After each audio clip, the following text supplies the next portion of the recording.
allow the two It's okay. It's okay. Off your mind. It's okay. Off your mind. Chai! Now wow, people wey suppose talk truth to power don't off mic. And if we talk, now 500,000 they go summer us, call them hate speech. But fear not, my ego don't come. Ingo torchlight every corner, nooks and cranny of all these bad people where they spoil our country.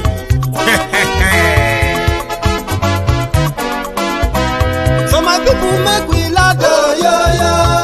My ego don't come, oh, yo, yo. My people make we shout, oh, yo, yo. My ego don't come, oh, yo, yo. My ego don't come, man of the masses, oh, yo, yo. My ego don't come, oh, yo, yo. My ego diary politico, oh, yo, yo. My ego don't come, oh, yo, yo. This one not the off in mind, oh, yo, yo. My ego don't come, oh, yo, yo. Can in the touchlight every corner, oh, yo, yo. My ego don't come, oh, yo, yo. Okay, some people be they holla say they want the power. Chai, them be promise us say we go get light and power. Nah. Them hustle sote they can't get the power. But now they know they do anything with the power. Sure. Every day, dollar just they get the higher power over naira. See them talk say make we off mind, but thank God say my ego don't come. So my people make you ladder, oh, yo yo. My ego don't come, oh yo yo. My people make we shout, oh yo yo. My ego don't come, oh yo yo. My ego don't come, man of the masses, oh yo yo. My ego don't come, oh yo yo. My ego diary politico, oh yo yo. My ego don't come, oh yo yo. This one not they off in mind, oh yo yo. My ego don't come, oh yo yo. Person where they do evil, no one make person talk. Them say that my yegun, that man too they talk. He too they talk. Say my yegun diary, he they hot like pepper. But every day then they take money in bulk. Poor man picking, they the street they hawk. Still them talk say make we no talk. But thank God say my yegun don't come. So my people make you laugh, oh yo yo. My yegun don't come, oh yo yo. My people make you shout, oh yo yo. My yegun.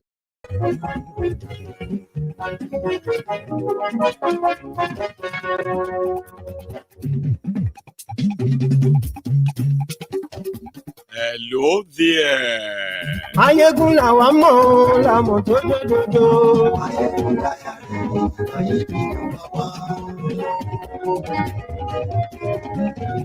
Mayegun la wa mo la mo to do.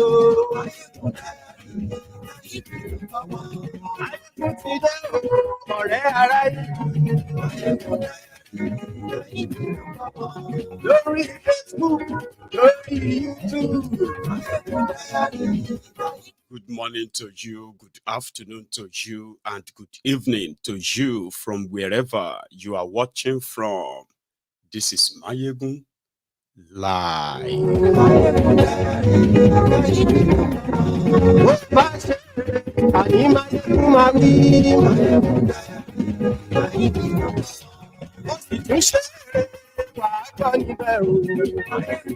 Thank you so much for joining me as usual. So please share the broadcast. Invite your friends, invite your not so friendly friends. Tell them that Mayegun today.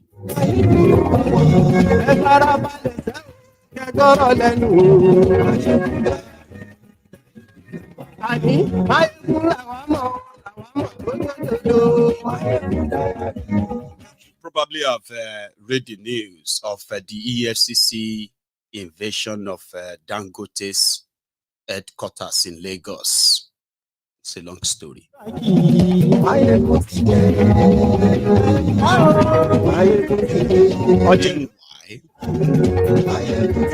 The cracker for tonight. Thiefnubu want to fight certificate forgery. Isn't that funny or ironical? He has actually taken actions by the way, except for the Chicago State University certificates.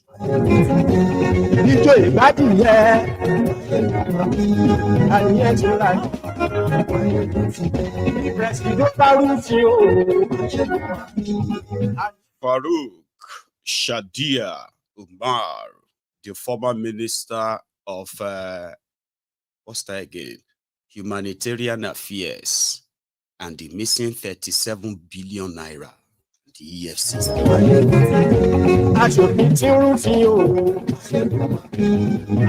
Read the caption of the broadcast, the description of the broadcast, share it, like it, and sit back, enjoy.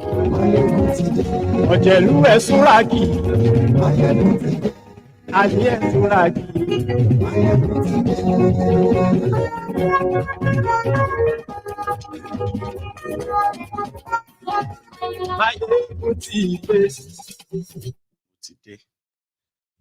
Good morning to you once again. Good afternoon to you, and good evening to you from wherever you are watching from. It is Mayegun Live for those who are watching it live. And when it's Mayegun Live, 8 p.m. every evening, 8 p.m. UK time. Once you can set that, that is the moment you will see Mayegun live. Anytime after that, you will be watching a replay or a premiere, just so you know.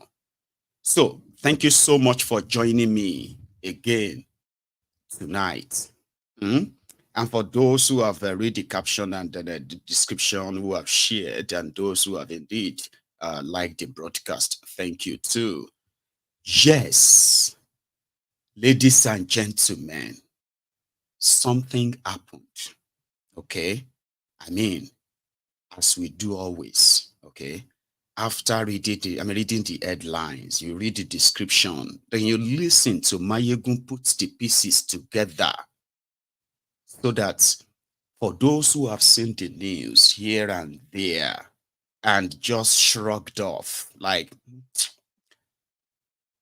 on Mayegun's diary political, I tend to give it the life of its own, where you are seated right there, you will probably be thinking, how or what does this truly mean to me and to the people around me? And that is why I keep reminding the brethren here, right, that defending APC, Egbekegbe, and any of their policy is like self-sabotaging, self-destruction, like you are destroying yourself indirectly. It's like putting a rope around your neck, and hoping that once you snap like that, it won't kill you. Or simply put, like what do you call it? It's like drinking poison and hoping that it's not going to kill you or it's not going to harm you. You know, something happened, ladies and gentlemen, and it was this guy. I think his name is Abu Umar. He's an investigative journalist. He has heard about how Nigerians were buying university degrees from some of these African countries. And once they present those certificates to the NYSC, the National Youth Service Corps, the certificate is authenticated. Here you get now. And it is original. But how do they get those certificates so easily? It is about money. With 600,000 naira, the guy then went on investigative journalism, where you could get degree in any kind of discipline or subject or what have you. with 600,000 naira in 6 weeks. And they are not fake, like fake. Do you understand? It's just that you won't have to attend classes. You don't have to write examination. You don't have to write any thesis. You don't have to defend anything. All of that will be done for you. In 6 weeks, you would have a degree, a certificate, all right, for a course of maybe 3 years, 4 years. But because of the destroyed educational sector in Nigeria by the Nigerian successive governments, a lot of Nigerians are spending a fortune. They are spending fortune to acquire education outside Nigeria. Sometimes they in Nigeria, foreign certificates like certificates from universities or institutions outside Nigeria could give you a bit of a leverage if you have to use it in Nigeria. Then politicians and everyone like out there were getting these certificates like fan ice cream. You know that fan ice cream? So the guy went on, and when he got his certificate delivered to him, everything he needed was delivered to him. He proceeded to the Nigeria's NYSC. Meanwhile, when you sign up for NYSC in Nigeria, they will take your fingerprints to confirm that you actually was present for the youth service. Thumbprinting, that is biometrics. All right. Sorry about that. I don't know why that kind of always happen. Just give me a sec, okay? Let's be poor. Breathe. Don't suffocate them. We have that responsibility. Let's be poor. Sorry about that. Sometimes, my software just sort of pick my hand gesture and then it will kind of act on it. So, sorry about that. So, as I was saying, Nigerians goes to Ghana, Togo, even this Cotonou, Benin Republic, Kenya, South Africa, Chad, Sudan, Egypt, Uganda, everywhere. People kind of just go everywhere, So when the guy now proceeded to the NYSC,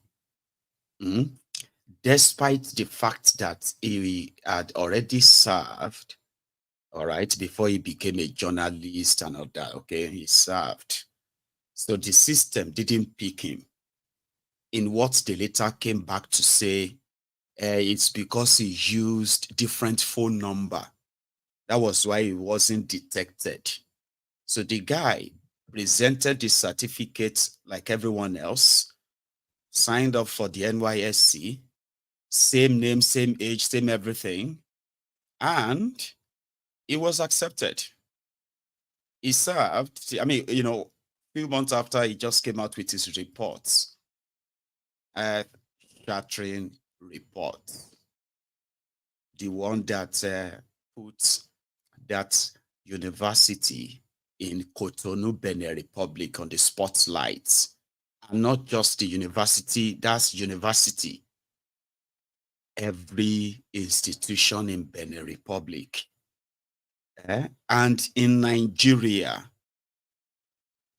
the NUC, that's always sort of certified your universities as government approved, so that every course they offer will be government approved. Here, NUC, Nigeria University Commission, what do you call them? National University, Nigeria University Commission. So they also issue the same certificates to other institutions all over the world. It is called accreditation. So accreditation means government has seen that they are genuine and every of their products, is genuine. So immediately the news broke.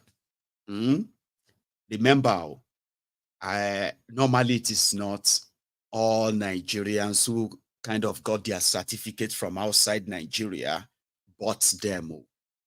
But with the reports, Thiefnubu's government, with their knee-jerk reaction, they decided to discredited when you accredit when you accredit an institution and later you kind of take back the accreditation. What do you call that? The accredition will be discredited. I know it's not funny. So they decided to say everyone who has a certificate from Benin Republic, past and present, and those of you in your thousands, just forget it. If you love, if you kind of like or love yourselves, the ideal thing is to stop paying any school fees to them anymore. Whatever they give to you is useless in Nigeria. But they took it a bit, a notch further. They added extra about like 17 other universities across like 9 countries. So, because they want to stop those who are using forged foreign certificates in Nigeria. Meanwhile, the president, Thiefnubu himself, never actually attended any school. You know his story. That is the irony now. So all of you who went to school in Chad, Niger Republic, all of you who are schooling in Uganda or Kenya right now, your schooling and all of that. And please don't let any, I don't know, maybe they will tell you if Nigeria is not going to take it, another country will take it. I don't know your plan. I'm just saying. Here you get. A lot of you were waiting to, to round up because in those countries, you don't, you know what I mean? In those countries, they don't experience strikes like Nigeria. There are those who couldn't afford sending their families or their children. I'm talking about all normal people, not even like politicians and all that now. Like you don't have to feel sorry for those ones, okay? Like, you know what I mean? However, not everyone has the kind of money to send their children, okay, to London, to America, to Canada, to all those top choice places. Here you get, or Europe. There are those who are genuinely pursuing the academic, the academic excellence and all that within Africa. Now, what Nigeria is saying is that because a lot of you want to go back to Nigeria and go and do that youth service, you go and do national youth service, NYSC, because it has to be in your credential. It has to be in your that you served. You went to NYSC and all that. So the point here is this. You can no longer do that. This is their reaction in treating those who are using fake certificates, despite the fact that Thiefnubu himself never attended any school for real. The only person who said the truth about Thiefnubu's education was fraudsters Otobokeyamo. I remember a member here who said every time you mention that Festus and you call him, that like, I'm so sorry, guy, right? Not you, not Festus, you, but it's just what it is. I don't think there's anything I can do about that, right? But it was fraudster Otobokeyamo that said the truth, something closer to the truth. He said, Thiefnubu was homeschooled. Here you get. Thiefnubu was homeschooled, which means everything Thiefnubu knows was self-taught. thought. Do you understand that now? So that he was a accountant, auditor general in Mobile, or this or that. All of them are fake, by the way, as evidence. You know what I mean? Like, it's everywhere. However, the only thing that could be closer to the truth is that he was homeschooled. He did not go to any school. Because when Thiefnubu in 1999, when Thiefnubu filed his governorship INEC form, when he filled that, Thiefnubu said he went to St. Paul Aroloya in Lagos. There is nothing called St. Paul Aroloya, Lagos. No, never existed. Okay? Thiefnubu said he went to the government college, Ibadan. Ladies and gentlemen, there was nothing, what do you call it? He never attended any government college because the supposed people were supposed to be his classmates. But he said he went there. They didn't know him. No, we don't know him. This was 1999. Thiefnubu said he went to University of Chicago. But because Nigeria system, a rigged, corrupt system, he managed to wriggle around it because he had immunity as governor. He cannot be sued and he cannot sue anybody. That's the story. Fast forward to 24 years later, Thiefnubu came back with another lie. This time around, he attended Government College Lagos in 1970. There was no Government College Lagos in 1970. The school was not founded until 1974. Thiefnubu graduated from school that doesn't exist, that did not exist. Yet, all of this evidence, Thiefnubu spent millions of dollars in trying to stop the Chicago State University from releasing his school credentials. We all saw all of that too. Now, today, the same man is now promising to jail certificate forgers, and he will treat them as criminals. While he treats those certificate forgers as criminals, the rest of you should look for elsewhere to get your certificates. Because as it is right now, if you take Kenya or Uganda, or you are somewhere in Togo or Ghana, maybe your own is Benin Republic, which started it all, or you are currently schooling in Niger Republic, I don't even know what you are studying there, or in Sudan, the ideal thing for you right now is to begin to look for something else to do, except if you are not planning to use that degree certificate in Nigeria. So that's actually like, you know what I mean, using the sledgehammer to kill a fly, because they have no plan to go after any forged certificates. It's called knee-jerk reaction. The rest of you right now, who are going to be kind of affected by all of this in these countries, God knows, currently, some of you are watching me, by the way. You are not even sure what I am talking about. Some of you don't even you are looking for somebody to tell you, explain to you what this announcement means, because you have no idea, you cannot even comprehend it. Do they mean that as I am right now in Kenya, my certificate is not accredited anymore in Nigeria? Well, a lot of you probably know some of the schools accredited to Nigeria when you are signing up for them. But as it is today, whether your certificate is fake, whether you are original student schooling there, they haven't made a proper clarity on this. So I know a lot of you will be looking for explanation from them. Sorry, what about those of us who can present all our details? I know, I'm just telling you now. The announcement is that don't come back to Nigeria without Palio, because the best you can use it for is to look for those where they use and wrap buns of puff.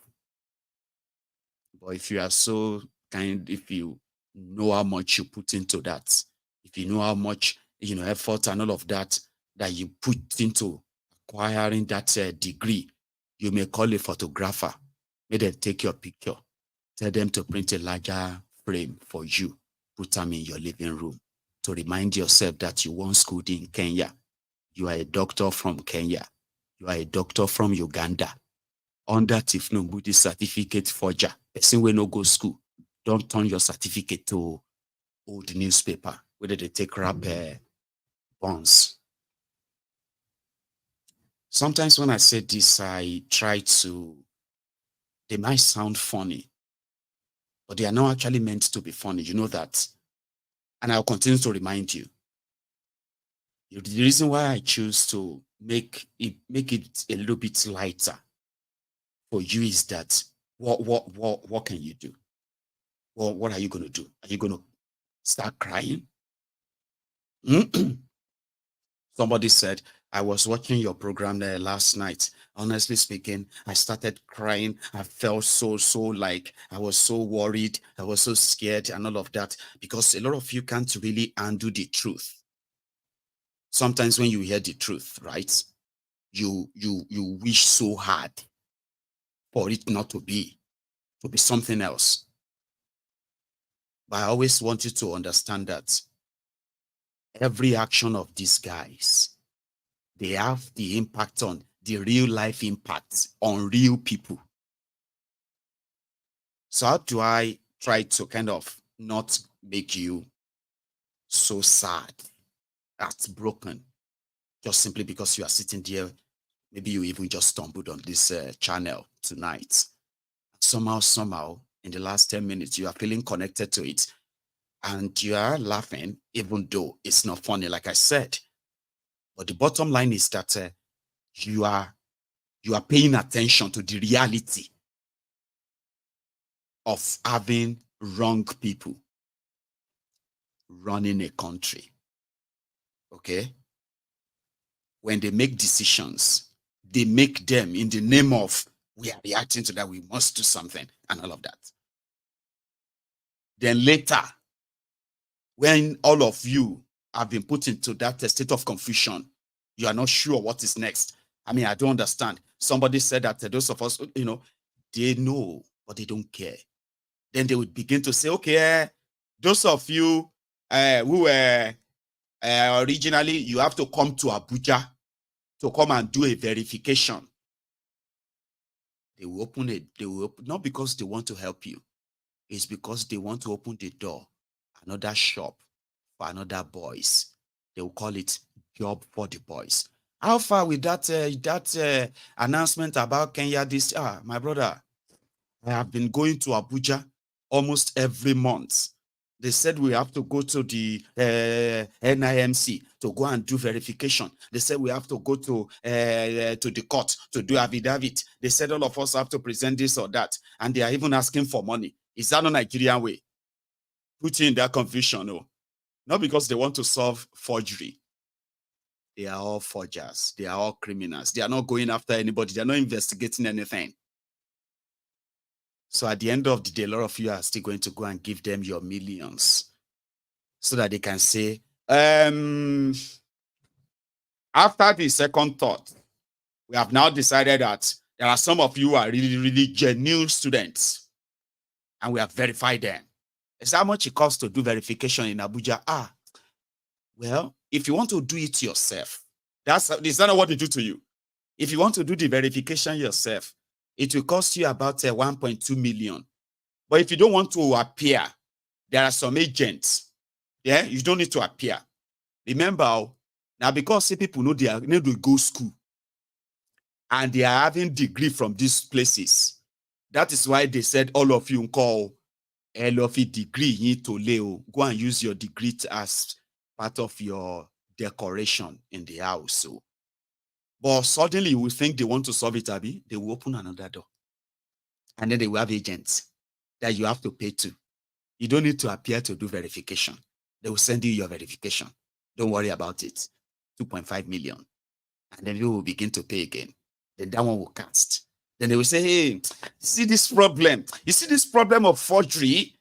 Another person has come with another idea. The idea is you have to come and do verification in Enugu. Everybody go pack their bag again. Then they go Enugu. On top certificate, we no even go get you a job. Last, maybe in a Dangote truck you go to drive. For those who are lucky. I mean, they have PhD drivers. Something they were so proud of. Oh, Nigeria has no job. Dangote Consortium. Dangote Consortium is the highest employer of Nigerians. They even have PhD who are driving trucks. Really? Yes, they are the highest paid, 50,000 naira per month. Oh my God. Oh my God. That's the system, isn't it? After all of you want to get a certificate here, you want to get this. Person will not go school. Now you're president. Everybody come they argue. He go school, he no go. He go, he no go. I tell you, he no go. He go to school, he no go. The rest of it, just like the case of Bokwari. Bokwari was jobless for 30 years, ladies and gentlemen. Papa, listen to this. Bokwari was jobless. He was useless for 30 years. I have never seen anything like that in my life. From 1985, we then force him come out as forced military coup plotters. The person we first remove civilian president in Nigeria history, now Bokwari. Now that Bokwari, after 30 months, by 1985, they removed him. They put him under house arrest. He spent another 2 years there. By 1987-88, they released him. When they released him, they gave him small money. They said, listen, take this money. Babangida, take this money and start a farm. Do something with your life. Because, you know, what are you going to do? 1988, he bought 150 cows.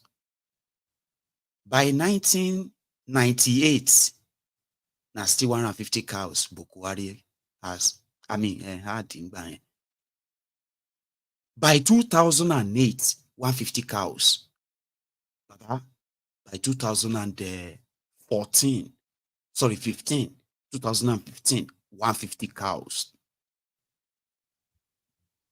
To the point that people were asking, your own cows, no, they reproduce in Yabi Kilori Burukugo. Bokwari that was in the military, and all the professional military examinations that all military people go through, Bokwari failed everything.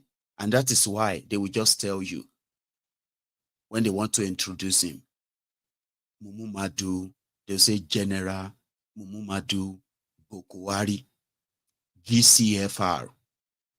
GCFR is the title they give to you when you become president in Nigeria, Grand Commander of the Federal Republic, GCFR.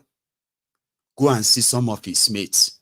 You go to see EFCC, TCPP, SMRNN, Nottingham, GP, Tank, China, what do you call it?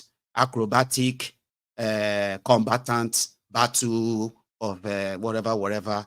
Again, Sandos, UK. Pass.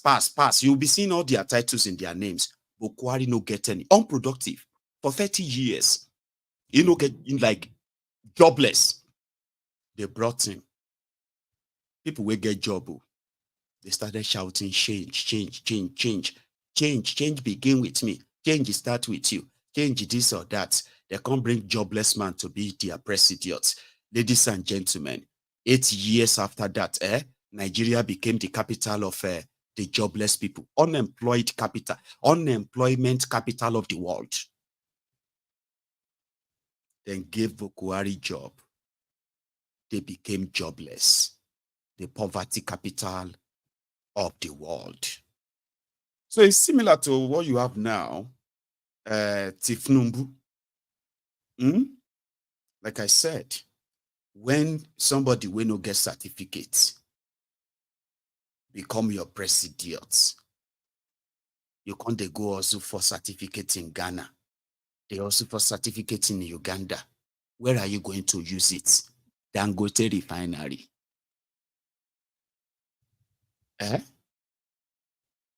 Talking about Dangote refinery, I'm coming. For you to know that as it stands, there is actually no real plan to investigate those who are buying certificates with money from these places. And there is no plan to separate all of you who are legit. NANS president, Kotonu. I didn't know that. What is wrong with all of you now? You just always want to be like your criminal politicians. When you go to schools in Nigeria, you begin to see the SUG president. I say, SUG convoy. Is the president, SUG president. Is the one with all this bodyguard. Is he not a student like all of you? Is the president now. That's the EXCO coming. So a lot of them are willing to become the willing tool in the hands of the criminals who are stealing their future anyway. As long as they can give them cars, they can give them all of that. You know, the paparazzi. What is wrong with you? All of you young people.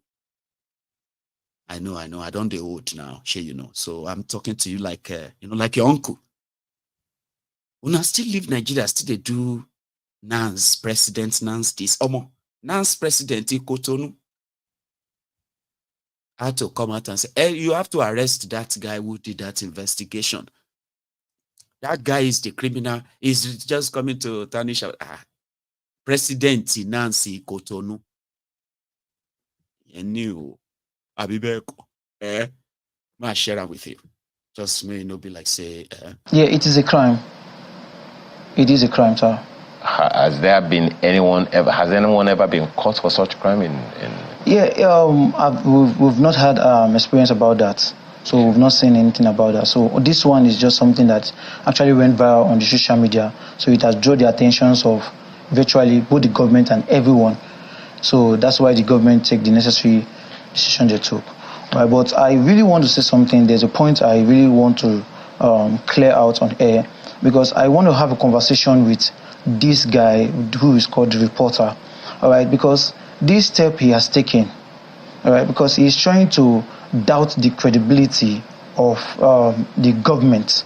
For example, now he went to he after finish, he got his passport was stamped. All right, so his passport was stamped and he was not available. He was not present there. So you are trying to doubt the credibility of the immigration. I don't know if you understand what I'm trying to say, because your passport was stamped when you are not available there. Now, and that aside, this guy served 2019, and he still served again 2023. So you are still trying to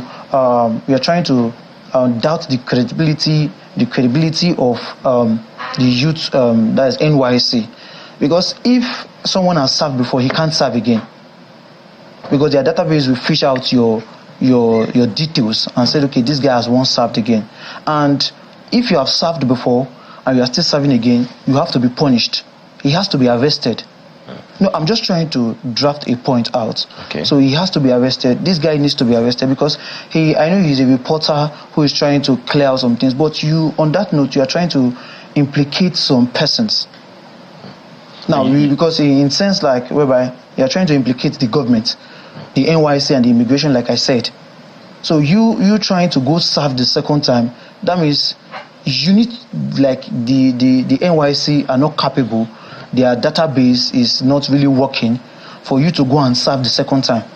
And you don't think that this effort that has been made, excuse me, it's in the interest of even you yourself to ensure that those things don't continue, because you're spending, this is your 4th year, you said, in the school, and he was able to get what you are going to get in 4 years within 2 months. Don't you think that this, in one way or the other, exposes and blocks the way from those who would want to perpetrate this scam continually, so that we can block it?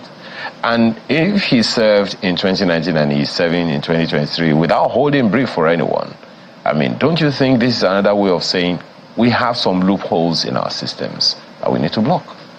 All right. I'm not doubting that. But then, since this is out already, all right, so we are taking, I urge the government to look into it and take the necessary step as fast as possible, sir.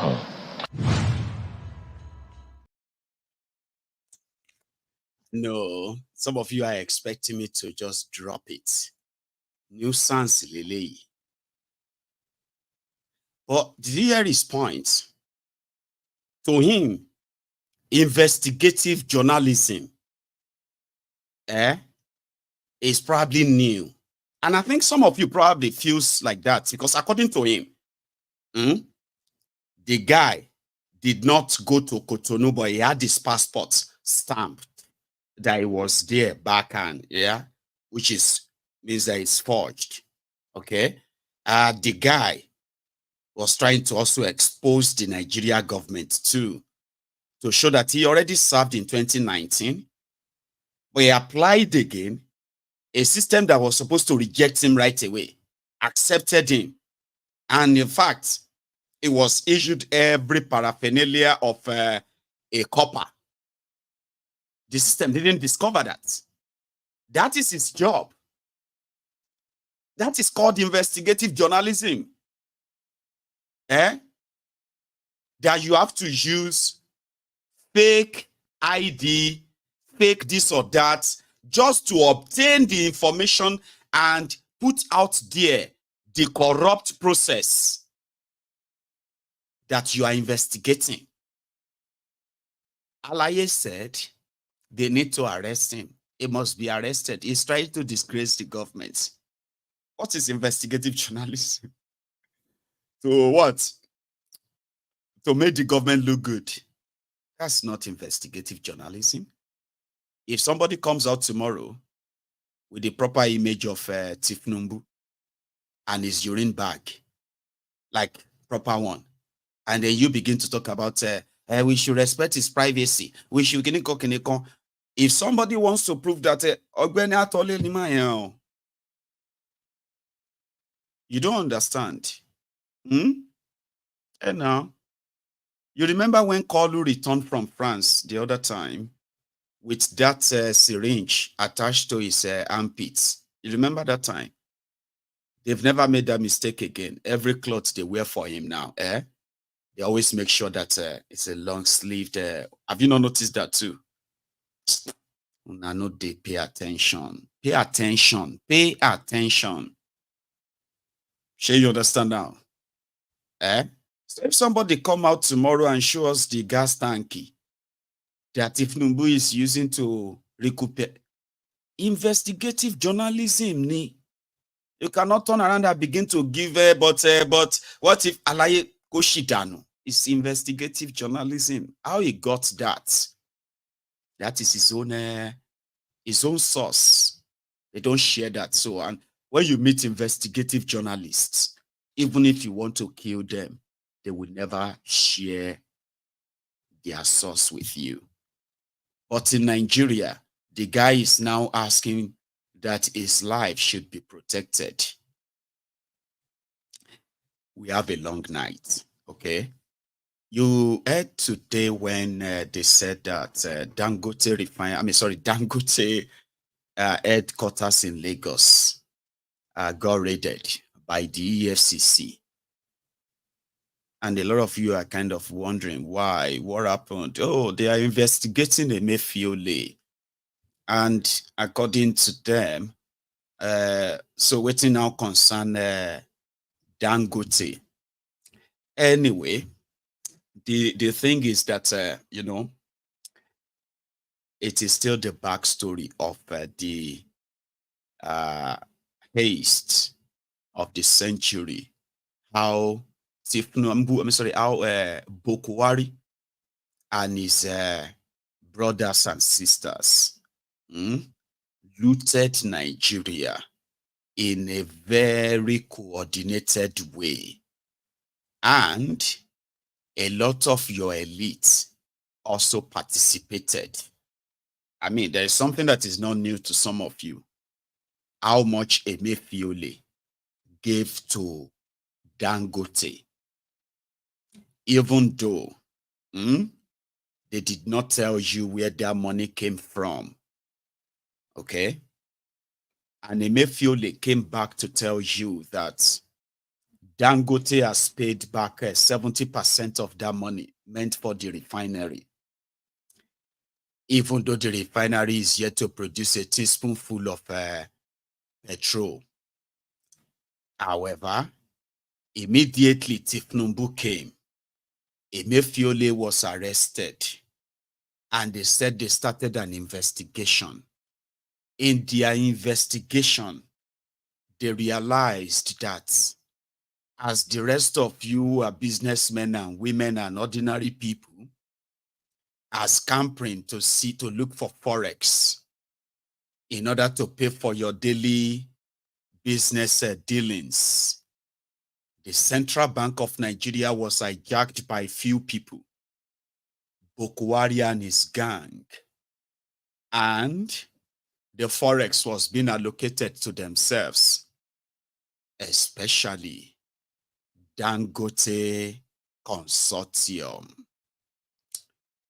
This Boa been about, you remember that guy that is selling cheaper cements, the one that is considered as the rival to Dangote, and so many other businesses like that, who received different dollar allocation from Emefiole for their businesses. A lot of you started, you had the intention of closing the gap of poor, infrastructure, which has led to poor economy and where people have no real job. A lot of you have jumped into the shark infested water of what they call the investing in Nigeria, and you have been shooed you have been chewed to pieces with all your money and all that, because a lot of you who went into Nigeria's and to invest in Nigeria economy, your businesses, you realize that for you to sustain those businesses, you have to what? You have to pay a lot of bribe to sustain them. Okay? I do not know how some of you businesses in Nigeria do operate or survive, by the way, but a lot of you are living witnesses to what it takes to actually survive. A lot of you are bribing your ways, bribing people, being taxed by people who are mostly non-state actors, okay? And the people like Dangote and some other businesses like that, all right? They have access to all this free money, and you will think you are doing the same business, all right? So while you are losing, they are gaining. The other part of this, their destruction of Nigeria, was to use some of these big businesses. According to Thiefnubu, he appointed an investigator right now, and the investigator has been releasing some snippets. And on Mayegun's diary political, just put all the pieces together and you will never be lied to. Ever. Trust me.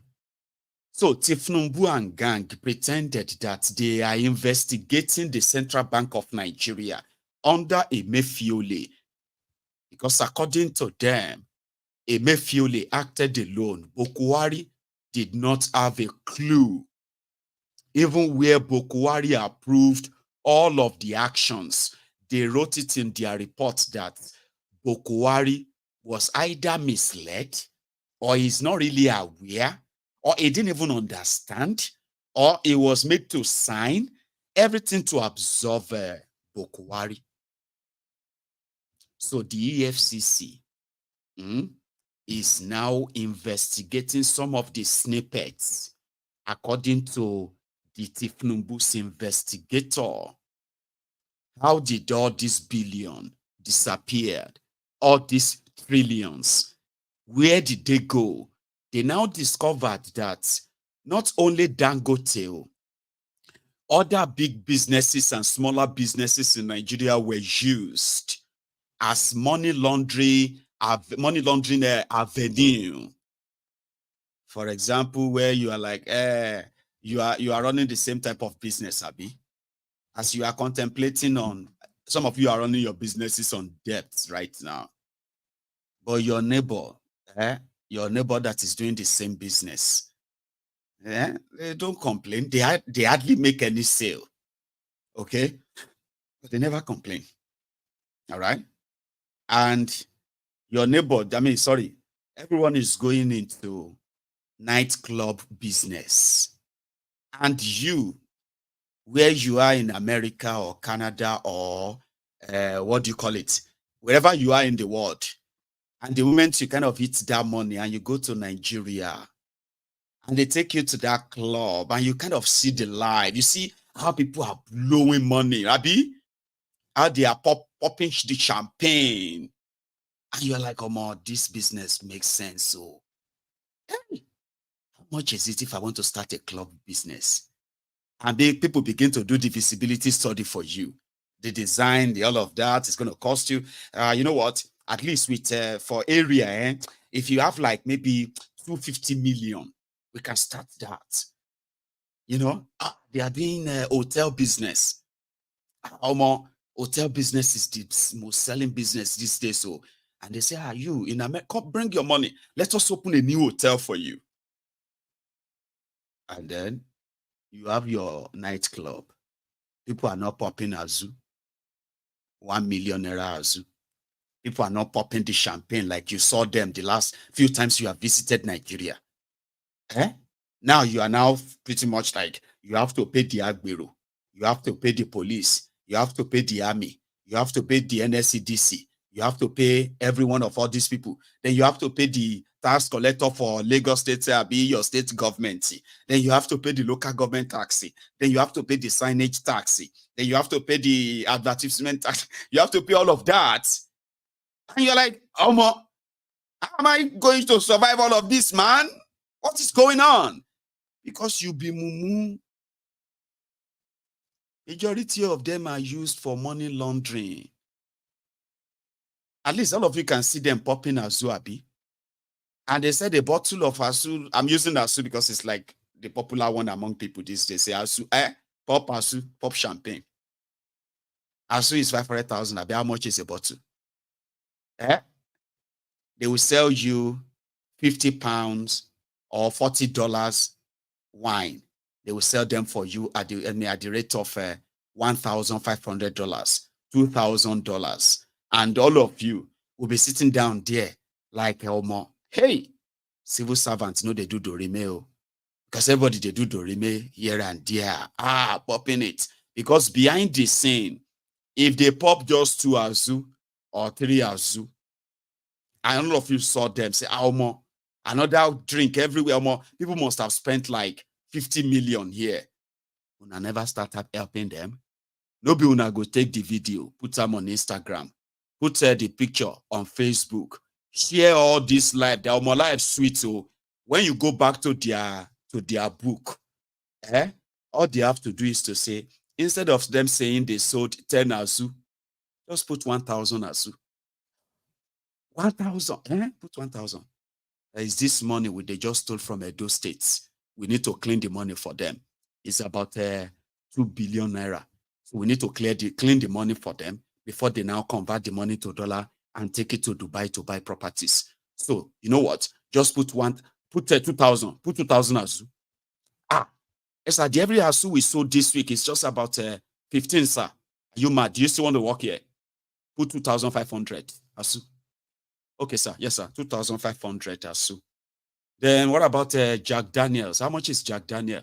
Jack Daniel here, 1 liter Jack Daniel, 1 liter of that in the UK is about 28 pounds. But when you go to their club, 1 liter of Jack Daniel in their club, they may tell you it's 1 million naira. Money laundering. That's what they said they found with Dangote Refinery, Dangote Consortium. They said For some of you who say, I want to go into the business of, a refinery. Do you think there are no people who can do refinery business, who can do all this cereal business and all of that they give Dangote the monopoly for? So when they say Dangote is heavyweight, it is what is going on underneath that makes him the heavyweights. And that is the list they said Thiefnubu want to know. MC Central Bank, Ibai. Una finish Central Bank like this. No. I need to know those involved. We need to know where that money is. Because the moment, what the criminals, Boko Haram and his gang, what they permutated for Dangote and Dangote refinery. Una go worship. It's like una go serve like slaves. Una go serve Dangote that is alive now. And you will serve maybe 100 generations of Dangote if Nigeria still exists. The arrangement and all of this money, they are Nigeria's money. Even though they make them they presented them like Dangote, he has he has all these investors. You will see photos of him with Indians, with Bill Gates, Americans, with all the business associates. Because Dangote as a consortium is a front for so many other, I'm not going to say criminal organization or criminal people. But I think I should just say it because it is true. He is a front. He is a quota system billionaire. And every government that comes into power in Nigeria, as an Ajip himself, is their friend. Just ask me what you want, and we can find this place for you.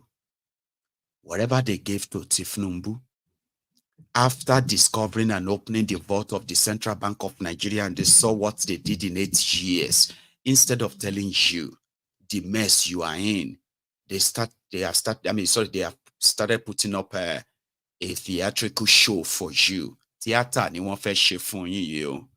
Because for those who knows, Thiefnubu says some dollars were allocated to Dangote. They need the documents.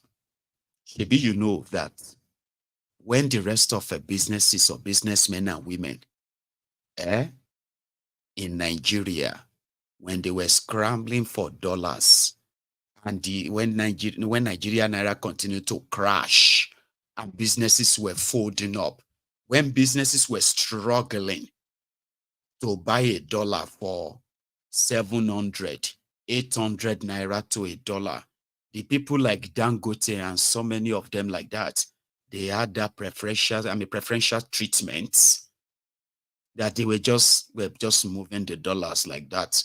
Immediately. Yeah. So, and all those dollars, they moved through Dangote and his consortium, Boa, that's one where they sell cheap cement. That one too is building refinery in Akwa Ibom, by the way. Here you get. So all those free money behind the scene, they were supposed to be at least maybe loan. They were not loan. Instead of them to be loaned to be repaid back to Nigeria, they give them slots. How much you bring to this consortium? $3 billion. $3 billion. Okay, 15%. And then a 20% for, and then, okay, you are going to get 45% of the money. Now put the money inside the consortium, and then we'll transfer your share for you. They accused Dangote consortium of forex laundering. When they launder the naira, when they steal Nigeria naira and clean it through the old bogus system like that, they call that one money laundering. You see, when they launder money in dollars in foreign exchange, they call that forex fraud or forex laundering. Big batan for shoni. Whether it is blood money, drug money, and public stolen loot. You see, there is no money they cannot wash. All they have to make it look like is that it is for your own interest. Because once Dangote come up now, it will resolve all Nigeria problem. Now, with the arrangement they make with Dangote this time, I'm talking about Bokwari and gang. Dangote is like their retirement package. Gone are the days when people used to fight for oil blocks. So Dangote is like the last emperor of China. All right? What the last emperor of China did to survive, what do you call it, the sudden death on the throne. If you read, what do you call it? Anyway.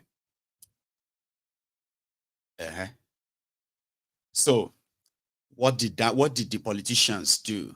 They moved Nigeria money, a lot of it, all right, to buy themselves a place that in the future, when Nigeria stops importation of petroleum and Dangote becomes the only one that actually has petroleum to produce, all of that money coming from that, instead of, they gave him the money, they processed and arranged all the money there, okay? So what happened is that when all of these profits begin to come and they begin to dictate how much you are going to live off what their product is, right? So it simply means they can just be rich for life. The Nigeria that gave the money to them, your money supposedly, okay? That's your business. You continue to serve them as it is. The money is not to help or ease you. The money is to buy their own future. All right? So the last emperor of China, what he did was that they said, in China, with all of the clans, whenever a warrior, when you have a new emperor, for example, other heads of the other clans who are also like generals on their own, they'll begin to plot how to kill you because they want to be there too. So at the end of the day, the emperors don't last long than maybe a year, 2 years, a year or 2 years. So until the last one came. And what did you do? He called a meeting of all of those head of the empire like that. He called all of them together and said, I want to end all this war of us being worried about our future, whether we are going to die in prison or die in penury and all of that stuff. I want to end all of that. I want you to all go to your different so and so place, right? And he said to them, he disarmed them. Then he now said to them for life and say, see, till your death, you can live in peace. Everything you want will be given to you and has been given to you. That was exactly what the likes of Bokwari and gang probably plotted with Dangote and others, especially Dangote. So Thiefnubu would have none of that. These are going to be the people who are going to run Nigeria, the new owners of Nigeria. If all of their dreams and plans eventually comes to pass, or past, with this their fraudulent there, but the amount of wealth of Nigeria that has been kind of a small good through that consortium that has been given the green light that, listen, whatever it needs, it must get. Nobody has a clue how much money exactly passed through Dangote's hand. And who are the people who are holding those kind of, those shares or whatever they called investors? The one they told you came from abroad. They didn't come from abroad. They used Nigeria's collateral and they gave that to Dangote and the rest of them. So Thiefnubu is not interested in probably getting all those money and give them to you. No. There's going to be new owners of Nigeria that are going to run Nigeria for real.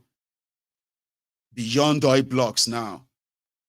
And whatever danger that is associated with that. And say, that's going to be dangerous. So Once the Dangote, because look at Dangote monopoly on cement before now, it never helped anybody, did it? So anything that monopoly put in place just to keep the whole gang, the owners of Nigeria, still in charge. So some believe that they said Kolu. So if there is going to be any danger with the amount of money that has passed through Dangote from Emefiole, especially when it comes to that forex, billions and billions and billions of dollars, it has to be that danger, nobody else. It would rather be that person that everybody will be worried about. So he wants to know the money. He wants to know everybody involved and tell them to hands off. You know, this is a stolen money, right? And we have found it here. We know it's here. We're not taking it. You, Dangote, hang on. We're not taking the money. But we want you to tell us everything, everyone here. If you don't want this whole thing to go away. True story. And from what I heard, and what some what have you actually reported as well, is that a lot of them have already started making deals with Thiefnubu's investigator. Some of them are already presenting the documents that shows how much money that was authorized to be given to them by Buhari through Emefiole. Others are asking for a little more time. Please give us a little time. You know, we'll give you all the what you are asking for, all our relationship with Emefiole and how much we collected and what we used that for. This is true story. But somehow, the real big elephant in the room is Dangote. And they said Dangote too said, and his own team, they said, we have packaged everything you need. Okay? Or like other businesses, all the dollars we collected from the central bank and what we used them for and all of that, we have all the documents here. Our investors, those who put money in our business and all of that, we have all the documents here. We will bring them to your office. And the EFCC said, no, don't bring it to the office. We'll come and pack. We'll come and take them ourselves. We'll come to your office and pack all those documents. That's the true story. And that is exactly why you saw them today doing all of that. So Dangote and his people were like, why do they have to do that? Why? The bottom line is that those who are willing to share their own loot with Thiefnubu, you will never hear their names. The moment Dangote come clean and say, Oluwa mi, how much do you want? It's true, yeah. Or if we begin to mention names, this country is going to go up in smoke. Is that not what they normally say? If we begin to mention names, this country is going to. Who cares? Why do you think Nigeria will go up in smoke when they expose people who have looted your commonwealth? And that's exactly how it's going to go. So what do you want, sir? Like, what do you want us to do? Like, you know, because if we begin to mention names, those documents are there. And as Thiefnubu, who is ready to play theater with all of you, thinking this is something, they will drop some names. So all of you will be like, oh my God. Like they told you, Emefiole has over 500 bank accounts. In one of the accounts in the UK, Emefiole deposited 540 million pounds sterling cash. He fixed it in an account in the UK. You don't have to know the name of the bank. You don't have to ask for the evidence of the bank. But at least they don't tell you, say, 500 million there somewhere. And you're like, oh my God, 500 million. This is Emefiole na mad. Very, very, very bad man. Thiefnubu must expose them. All the bad people, they will give you some names soon. This one collected $3.4 billion. That one collected $300 million. The other one collected, and they trace it that they use the money to buy house. They will begin to give you all of that. But all of that is just the distraction. You are not focusing if you continue to get entertained by those. Because at the end of the day, it's just going to be news, reactions, rage. And once everybody now knows that, okay, sir, okay, fine. Thiefnubu is now the danger, is now the ones that, you know what I mean? Like, whatever goes on there, I need to know. I will scatter everything.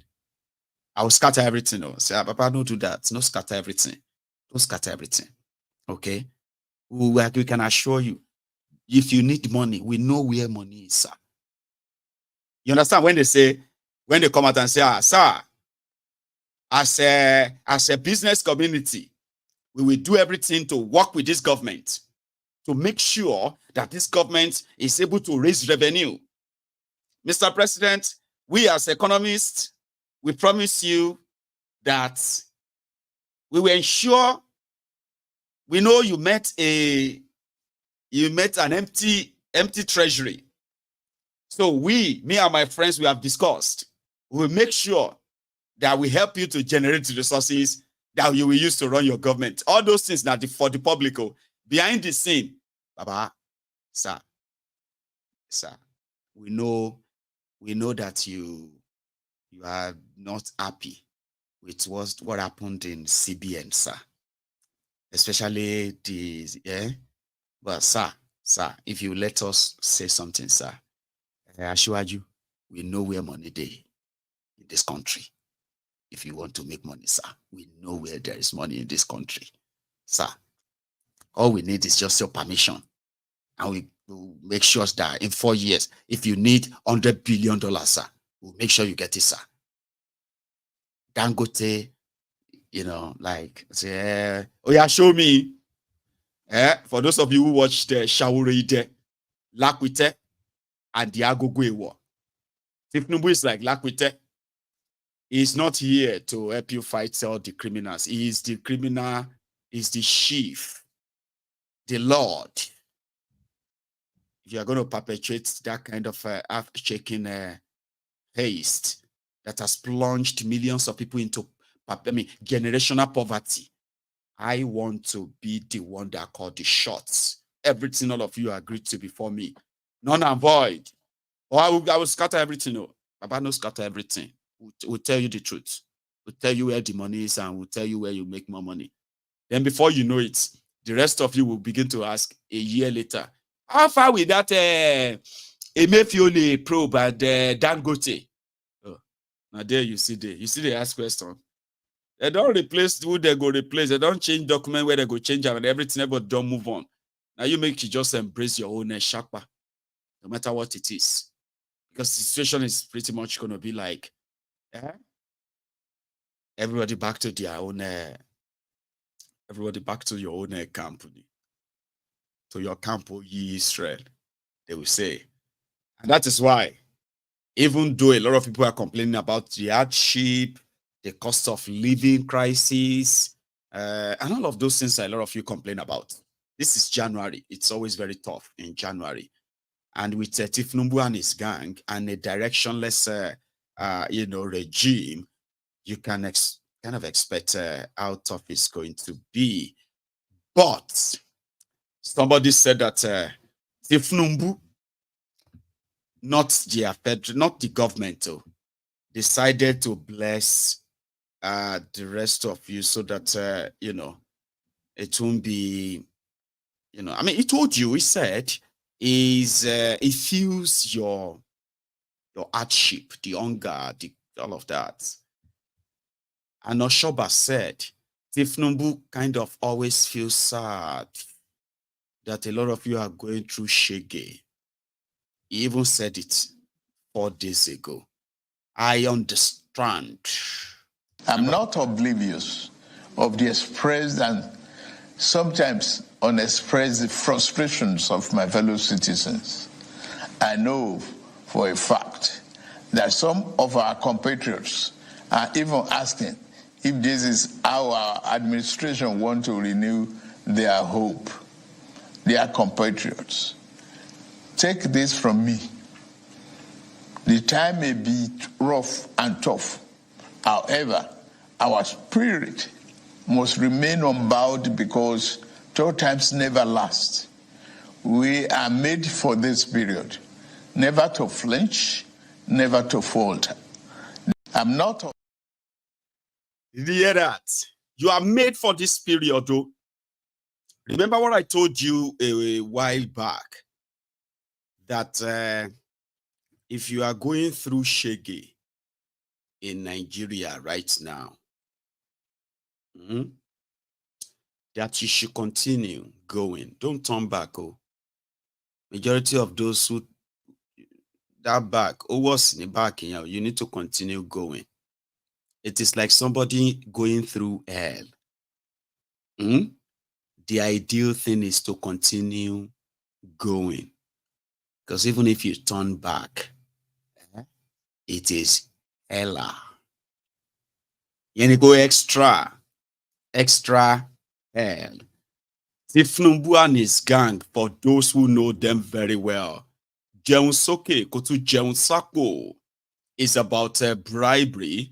It is about freebies. It is about giving poor people food. And the more people are poorer, the more people need food. To them, for those who know Thiefnubu very well, it is about rent seeking, taking rent and using the fraction of it to feed the poor. There is never any intention of uplifting anybody out of poverty. It is to manage your poverty. Are you not paying attention to the places where these guys are running government? Their intention is not to end poverty in Nigeria. The intention of the criminals running Nigeria is to manage your poverty. Allah manage poverty. And that is why they are now saying, since Thiefnubu knows about your hunger and hardship, since na food una need, una eat first. A lot of you are living for the day when they say, Baba, I'm thinking about next week. I'm thinking I should plan myself about, next week so that, before that, say what's going to happen next week. Say, I don't know yet. I'm thinking I should probably just go and see, Alaye, this is Nigeria. Next week is a long time. Okay? Let's think about it tonight. Think about what we go shop tonight. Tomorrow is even too far. Tomorrow will take care of itself. Nigerians are living for the day. Yeah, and the criminals are ensuring of that. It's no longer about, are you hungry? Have you eaten? It's no longer about that anymore.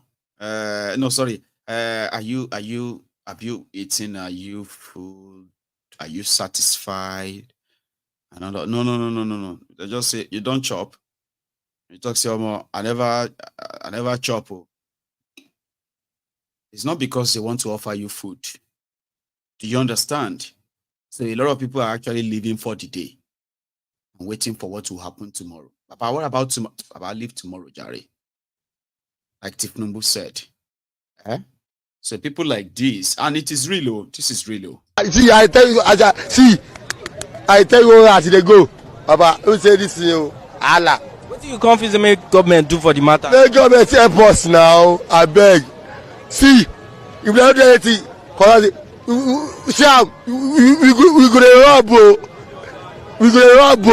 gonna rob, unless if they do something, they don't get work. I tell you, Rob, you don't say police go. Life game, where they go? Why I get for children, wife the house, nobody know anything. From where are you like come VI? From VI to here, if I lie, I die. Allah. Are you like come here? I mean, are you like from where? Because see, next 2 months, if you know there, I will carry gun. I tell you, I will carry gun. Tell government, if they don't repent, as they go now, see, they will see militants for Lagos State. See, I tell you, see. And it is real, oh. I know some of you are laughing. I remember telling people that one of my worst fear is what is going to happen in the next 20 years when things continue like this.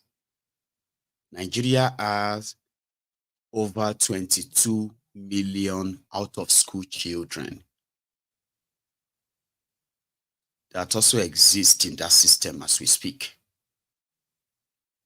They are not educated. They are not trained on any kind of craft. But they want to survive out there too. And they will exist in that system. Because, I mean, those who are even educated are struggling to put it together. Now think about those who are not. What life is to them for real.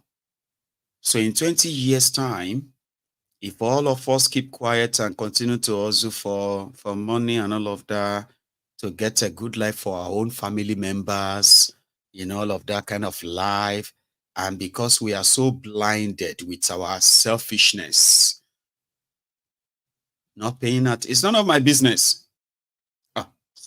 Well, my ego, that's none of my business. It is going to be all of our businesses. In 10, 20 years' time, when those ones will look at us and think we are one of those who stole their future. Yeah, you know, when you come back from America, you and your family in that your latest brand new car, and that beautiful mansion is just built through your own hard work. Somebody go carry your car, follow you and your family, enter your mansion, begin to traumatize you. Because the system never actually cared about them. How is that your business? Exactly. It will later become your business. Look around you. Just look around you.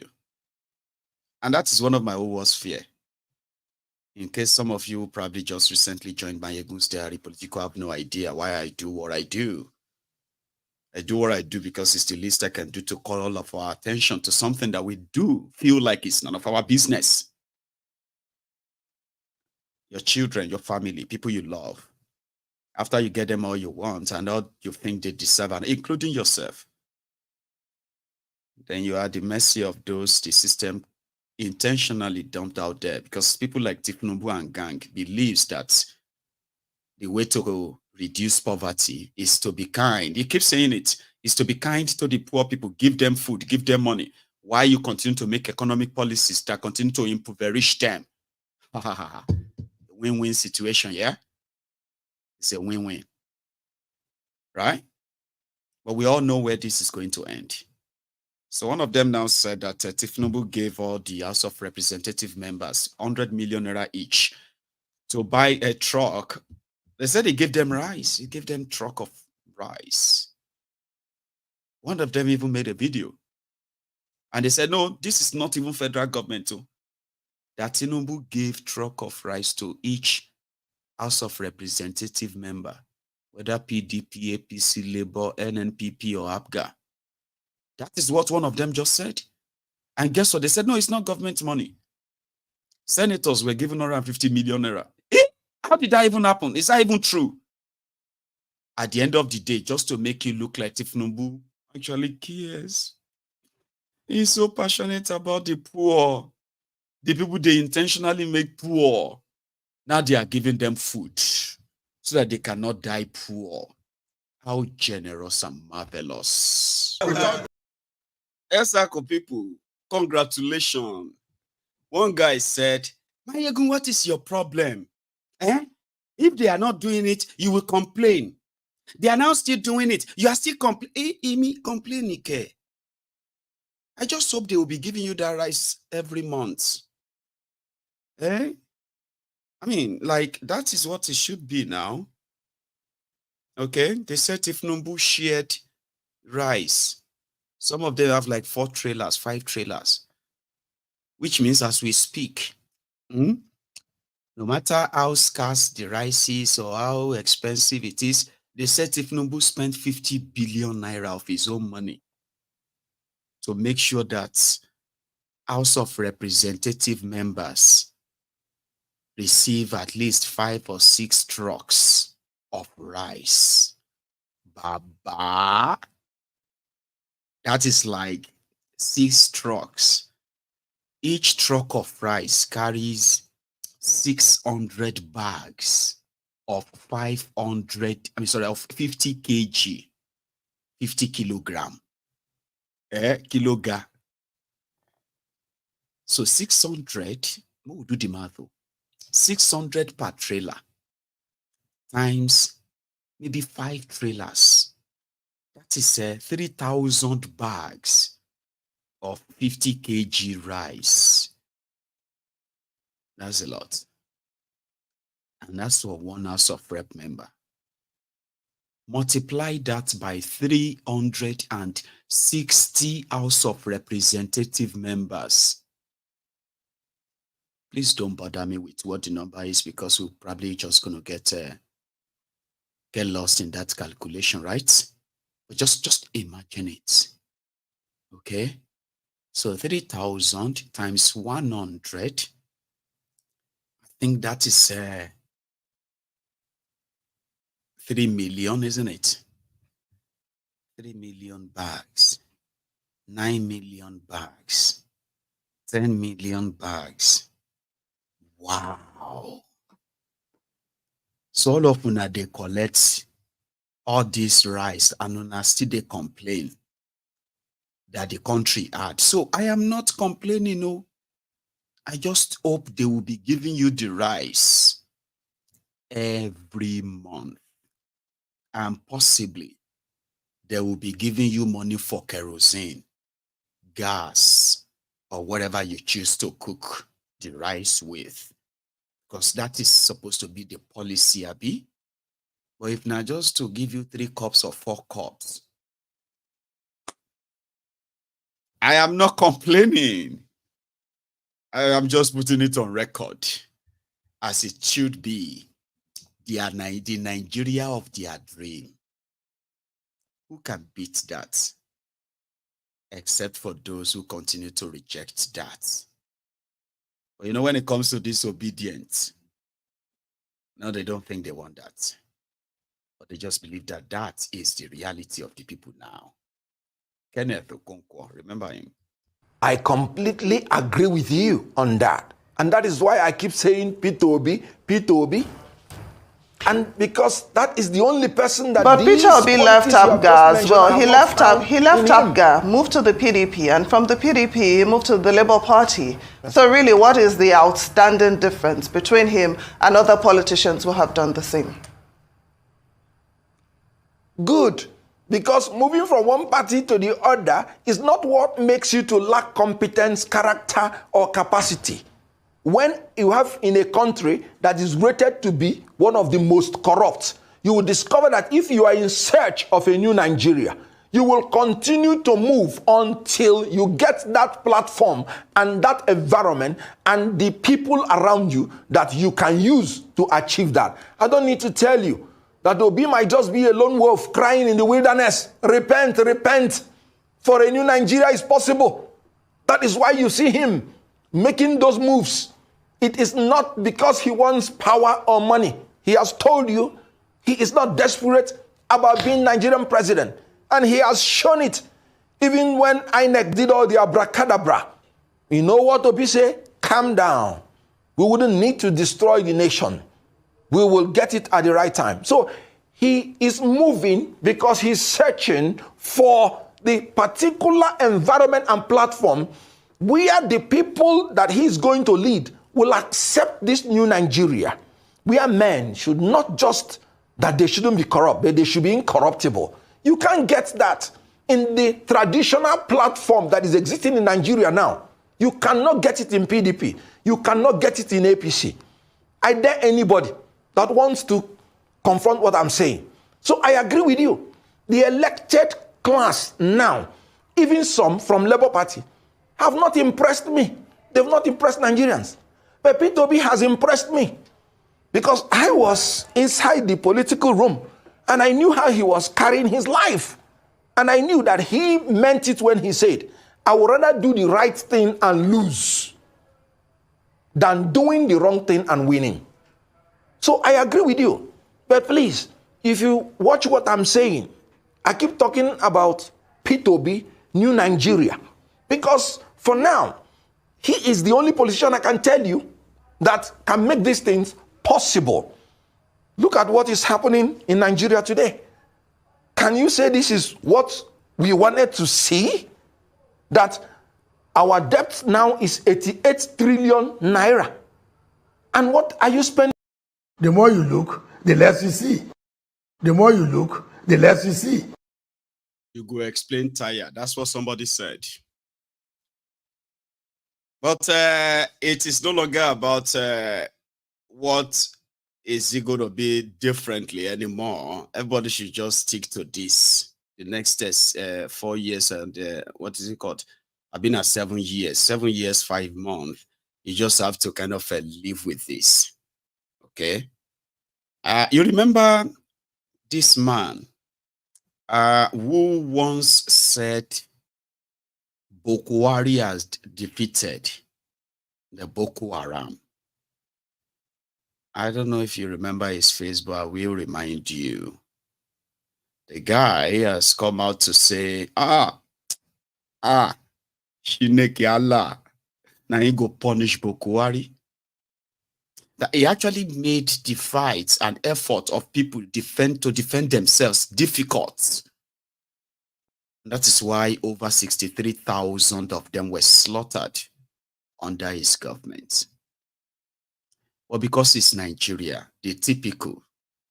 There are already people who are saying that Thiefnubu's illegitimate regime has defeated terrorism, he has reduced insecurity and all of that. And they are out there telling people who are victims of terrorism that, Omar, Thiefnubu has got it down. No, but I'll give you this flashback. It's just important to something I'm going to say next. Talking about the Plateau State ongoing genocide. Some said it's ethno-religious war. Whatever you like to call it, Fulani terrorists are killing people because of their lands. That is the old story. But somebody once said, Boko Haram has conquered them. Like this. Good. You will also agree with me that as it is right now, as a nation, or the president, so to speak, is enjoying a great deal of international goodwill, has exemplified in his invitation to the G8 Nations Conference, and so on, and all the fallouts from that conference. We are also aware, too, that what's it called now?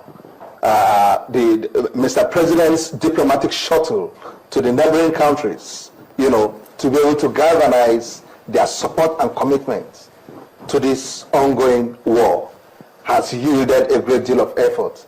And of course, you will agree too that it has assisted in incapacitating Boko Haram to a greater extent, because we have now been able to put in place serious checks and blockades for further supplies, be it logistics, lubricants, oil, and whatever. Weapon supplies, you mentioned it. We have successfully blocked all that. We have? We have. Okay. We have. Because that information is not exactly out there for people to rely on.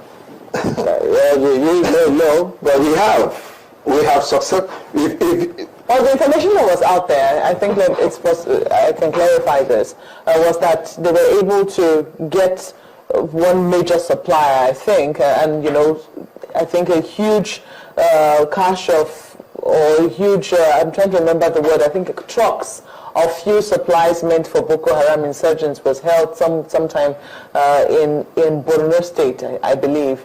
But does that mean that we've been able to know the route and, you know, successfully stem it? Is that what it means? the bulk of these routes go through all these neighboring countries before linking up with the Maghreb.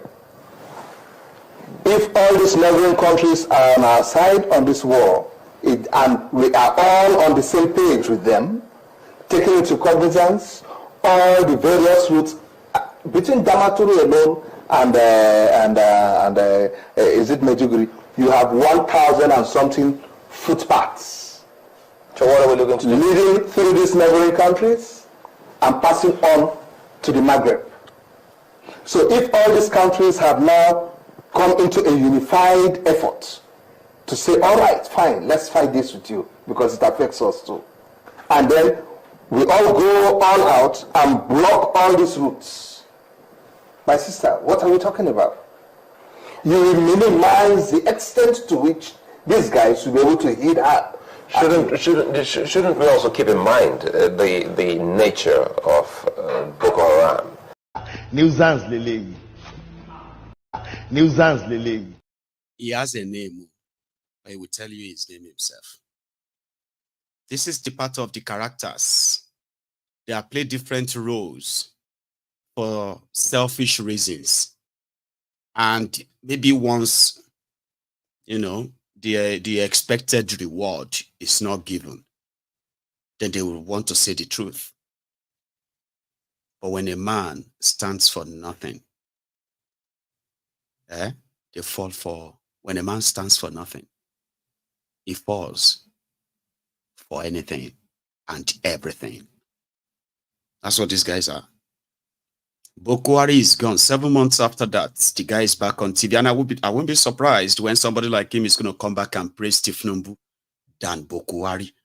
Ladies and gentlemen, fast forward now to January the 4th. Your guest, professional who defeated Boko Haram with mouth, with Boko Haram. I would say I agree with the opinion that General Buhari in the last 8 years or thereabout did virtually nothing, and I mean virtually nothing, in our fight against terrorism. If anything, he promoted and enhanced our hardship as far as the fight against terrorism was concerned. It's unfortunate that we are talking about our #1 citizen as at then, within the period of the last 8 years, a period which I refer to that Nigeria had no political leader. We saw all the lines of actions taken by the, political strategic level of decision making. We saw all the lines of action taken even from the presidency. We saw how ministers who had business or things to do with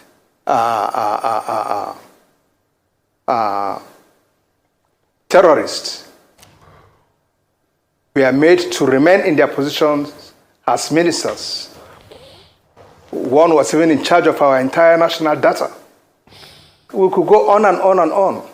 We allowed undue sentiments right from the presidency to be visited in our alleged purported plan or action against terrorism. You could read religion, you could read tribalism, you could read ethnicity, and so on. It's unfortunate. And at the subnational level, we had governors, especially up north where I come from, under that administration, that had all sorts of romance and unholy relationship with terrorism, degenerating to a situation where some of them were even talking of amnesty. It was shocking to some of us. Amnesty for who? You tell me they are repentant terrorists. Repentant from what? We are soldiers. Our duty is not to come here and grant repentance. Our duty is to hasten your appointment with God to heaven or hell, where he will grant you penance. So, for us to be bringing large number of men from the forest who hitherto were armed and taking on fellow Nigerians. Then on the appearance of soldiers, they drop their weapon and you are compelled as a professional to take them PWs and you bring them back to us and say they are repentant what? And then you give their godfathers sitting in government houses to begin to talk about amnesty and even referring us to how amnesty was granted to some chaps way back in the under what's his name? Yeah, President Yaradua in the creeks. It's unfortunate. So now we have a new administration in place. In the last 6 or 7 months, I have not seen a change, so to speak, from what has been happening in the last 8 years. We will hope that the president now is not listening to some ill advice coming in from some elements or people who have sympathy with the last administration to him as to how to fight terrorism.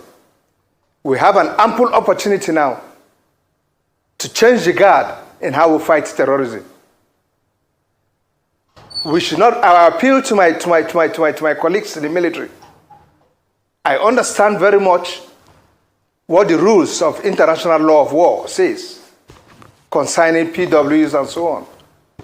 I must tell you, gentlemen, if we've got to fight this war and come out of it unscathed and make sure that we don't eventually leave this war for our grandchildren to fight continually because of our attitude, then we've got to face this war and face it with all the brute it calls for. Face it with all the... Nuisance Lele. Nuisance Lele. General my yansh, we general of truth. The truth that pierces the hearts of the wicked, and cause irreparable, monumental damages to their minds and hearts. Tucano Mike is what Prince Jejeman called this. Said, you see this, your Tucano Mike. You are the general of generals, because I am. That one are general now all these fake corners and all of them who cannot say the truth. Simply because saying the truth can possibly just make a general cry like a baby. I mean, it is Nigeria, isn't it? Nigeria system and Nigeria government ensures that the Nigeria military, the Nigeria defense forces, they are playing defensive game against terrorists. It is deliberate and intentional. Be honest. That's what we are saying. Let people be honest. Whether you are young or you are old, you should please be honest. Dishonesty, hypocrisy never helped anyone. And we can see through all of the lunatics who have taken advantage of different situations to pretend that they have a clue of what they are saying, when indeed it is all hypocrisy. Hypocrisy, eye service. Everybody's looking for his own pot of what have you. And if they call you now, you go change the language. You see, when I met with, the last time I did that broadcast, I did that program, I didn't meet with the chief of staff then. When I met with him, he told me what they are doing. I now believe that they are working to make sure that they end the terrorism. How many times have you heard that? I have been hearing that almost every year, by the way, in the last 10 years. It cost Egbere Jolanta and his government. It cost Nigerians their lives and gave Bukwari and his family the life of luxury that Thiefnubu even Thiefnubu would not dare to touch, in my own opinion. Anyway, sure you get. So, the killings in Middle Belt part of Nigeria is reported as genocide, ethno-religious cleansing. Christians are being slaughtered. others are trying to make it look like, no, it's just not just Christians, it's also Muslims and that. Oh, don't call them Muslims, they are just Fulanis. They say, come on, shut up, man. Don't tell us what to call the terrorist. We have seen what they have done. We have seen what they are capable of doing. What people are saying is let them have a chance to defend themselves without the terrorists getting the backing that the citizens should be getting. That's just the problem. That's the point. For those who have been to some of these areas, right? Take a look at what, Kilo Day, waiting with the, as in, on top waiting. This is, hey, what's that local government again? Mogun or what have you? Mangu local government area. See people and their communities.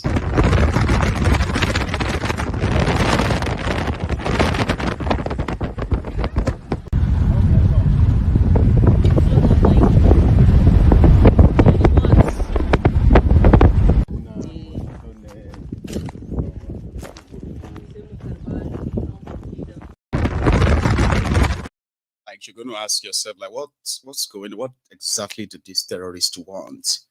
So until you have the capacity to match them, violence for violence, okay, everybody should just stop calling on useless government. But he said one thing that is true. He said, from what he has seen, there is no difference or changes from the way the terrorists have been operating during Boko Haram's time and Thiefnubu's 7 months. Apart from them telling you, we are on top of the situation, we are going to arrest the blah, blah, blah nonsense. Nigeria government has spent trillions of naira on defense. They've got fighter jets, they've got surveillance jets, they've got, name it, all these assault weapons, they've got personnel trained, right? And in the areas where the terrorists are indeed situated, including the routes that they have created for themselves. All of this could be geo kind of a map, all those geo map. And an operation that may last for, let's say, 3-4 months can sweep all these terrorists.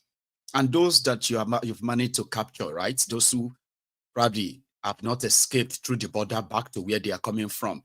If they have the intention of ending the terrorism, sure you get an operation of like 2-3 months, coordinated, we'll see thousands of these terrorists not only killed, a lot of them will end up either escaping to where they are coming from or in Nigerian jail. And when they end up in Nigerian jail, you don't go take them to jail, make a special law, execute all of them that have been fingered in different acts of terrorism and all that, right? That is the country that is fighting terrorism. Not the one that will be like telling you grazing routes. There are some old grazing route from 1947. Now Fulani get them. You know they mad? Because Fulani, they trekked past my ancestors' land in 1945. And today, that same path is now like a small town with a lot of farms and all that. So Fulani, because he's his own ancestor with their cows, passed through that place in 1945. So me where they alive in 2023. Should give them my life or the land. Madden. Let people defend themselves if Nigeria doesn't have all it takes to do to get rid of the terrorists. Or you'll be asking for too much because they are actually not planning to end any terrorism. It's a business. Very soon, Thiefnubu, like he's doing to the Dangote and the rest of them, is going to ask, who is your leader? You cannot be making so much money from terrorism in this place and you are not paying me my own share. I must be the fear that everybody talks about. The king of the underworld, not the Chris. Who are your leaders? Let's meet in Aso Rock. And that's it. If they just say, Baba, now how much will they make with this? You see, now, that's it. All of them just get used to getting kidnapped. I heard that they are now issuing receipts to the kidnapped victims. I don't know. See, I don't wish you get kidnapped though. But some of the information I shared here, they are so important and useful. In case you get kidnapped in Nigeria, ask for receipts. In case if other group kidnap you, you can show them that, Oga, I've been kidnapped before. Here's my receipt. I was kidnapped 2 weeks ago. I paid, this is the receipt of the ransom by the Ibadan branch kidnappers. Because Nigerian government have no capacity to go after terrorists. They want them to keep playing defense and defense to the point that two terrorist groups were fighting themselves. ISWAP was fighting Boko Haram, Alhaji Shekau's camp, and the other guy from the ISWAP, on the ICC, Syria. They were fighting themselves. Nigeria military and Nigeria Air Force, they can't be the spectators and the referee. Breaking news. Over 300 terrorists lost their lives last night in Bungu, Borno State. Who killed them? They are fighting themselves. Oh, I thought it was the Nigerian. No. We don't get involved in their. If they don't come to us, we don't shoot. Oh, really? Yeah, if they don't come to us, we don't shoot. We're just watching them. They are killing themselves. Now, who count the body? Now, us. When they were done, they left. Wow. Is that a good thing?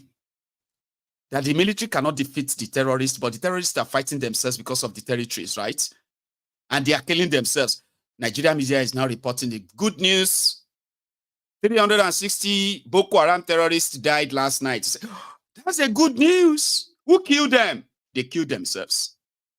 Okay. So what should we do now? Should we pray for more of that fight? Yes, so.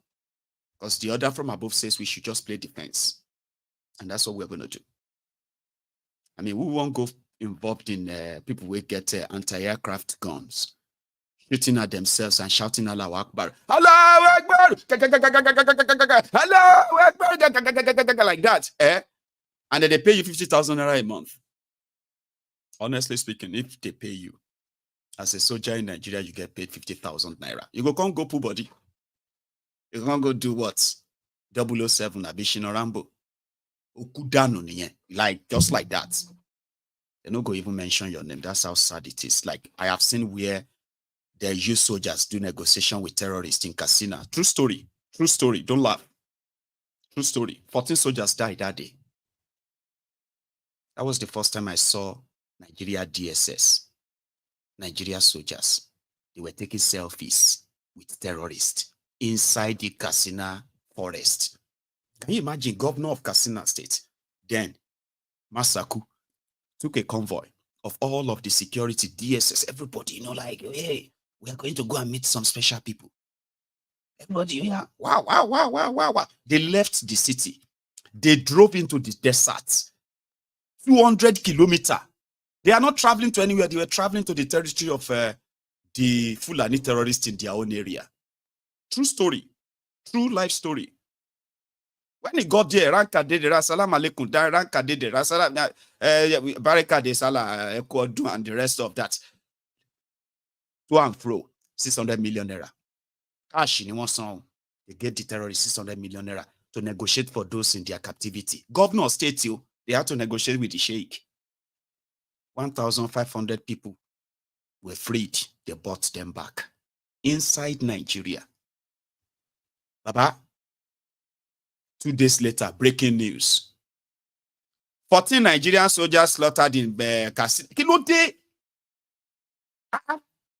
Why would you slaughter 14 soldiers again? 2 days ago, they released 1,500 people. I thought they said they've settled. They said no. They said they want to carry out operation, special operation. No, special operation. Bawo in the desert alone. It could give up. Nobody explained how those soldiers died. Now they are dead body, they pack, put them inside. That's another horrible thing. Have you seen where they pack dead soldiers in Nigeria killed by terrorists before? Have you? 50,000 naira. And the bodies are a bottom one plane. You know aircraft, plane, airplane. There are some guns where we say they entered the airplane.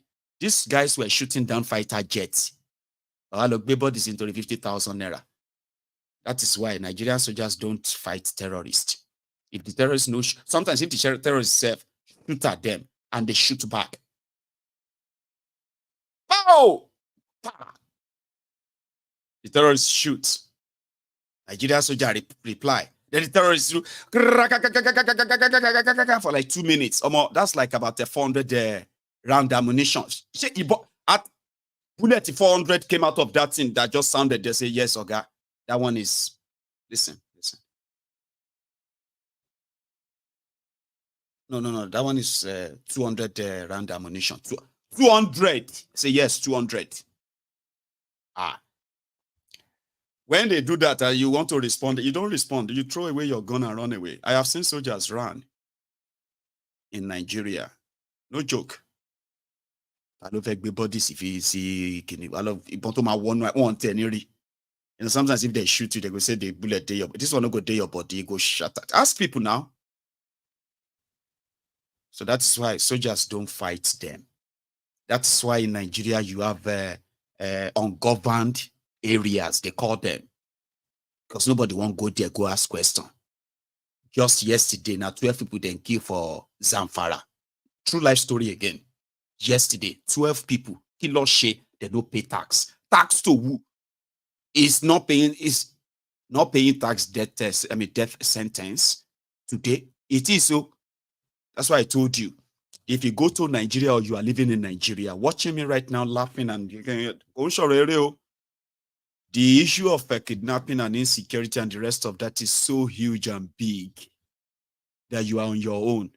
Thiefnubu and gang are not coming to save you or defend you from them. If they kidnap you, collect receipt too. Brother to brother. Blood to blood. Because they will kidnap you from Araba. May them release you for Zamfara. And from Zamfara, may another people kidnap you. In a week, they can kidnap you for 3 times. Last time, they go kill you if you no pay. But with the receipts, they say, bros, I was kidnapped yesterday. Yeah, I just came out. Say, okay, you go. All right, go. Just make sure that before you pass this road again, make it another 6 months too, so that you have money for your next ransom. Say, oh God, thank you, sir. Thank you very much, sir. God bless you. Then you go to church and say, people should praise God. Nigeria is getting better. Say how? Kidnappers. If you show them the receipts, that sometimes we all pray that we don't want to get kidnapped, Abby. But these guys are going to make Nigeria kidnapping comfortable. Sure, you get to say, make kidnapping great again. And some of them are saying they want to come and make Nigeria great again. Say, oh, let's make kidnapping great again. I say, this country is changing. Oh, it's not that bad, though. The last time I was kidnapped, they just gave me a receipt. And, nobody, the other day, when they were kidnapping people, I just showed them my receipt and they said I should go. I was like, this country is getting better. Even these people, they are kind of, you know what I mean? That is the Nigeria these guys are going to give to you. Just give them time. Give them time. It's not going to happen so like that. You are already in that incubator. They are making you ready. You see, those of you who are rebels, who know the agree. Remember the slogan for 2023. No grief for anybody, because as it is, they will force you to accept nonsense. I'll leave it at that. Last time I was going to take a course, but somehow the call didn't work. So let's try it this evening. Okay, I'm going to stop there. Or let me go make myself another cup of tea. Okay, like the broadcast if you haven't already. Share the broadcast. Facebook is so mad, right? That not only that they didn't let people see this broadcast, those who have seen it, they've made it impossible for you to share or comment. Can you even believe that? Well, the fact that you can hear this, thank you. All right, to every one of you. So we are going to take calls. Let's kind of leave it at that because we won't turn to too much of it. Okay, I will be back in a minute or two.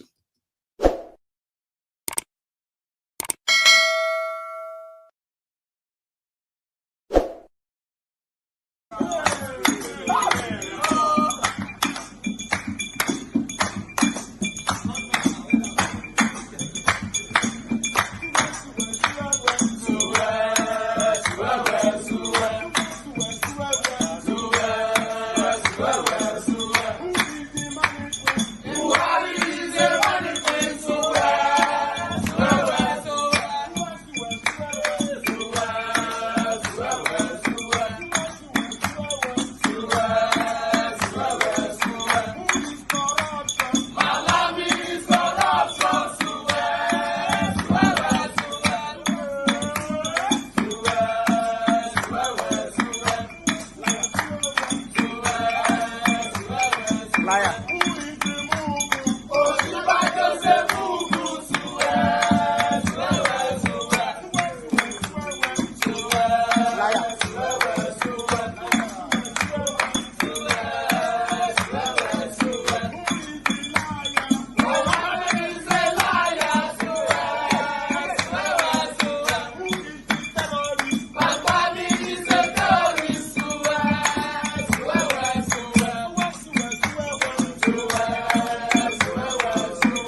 information is answer. So, okay, I have a caller, and I hope the line works this evening so that we can have more calls. All right.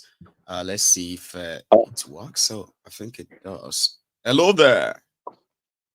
Hello, my good emoji. Baba, I think it is working. How are you?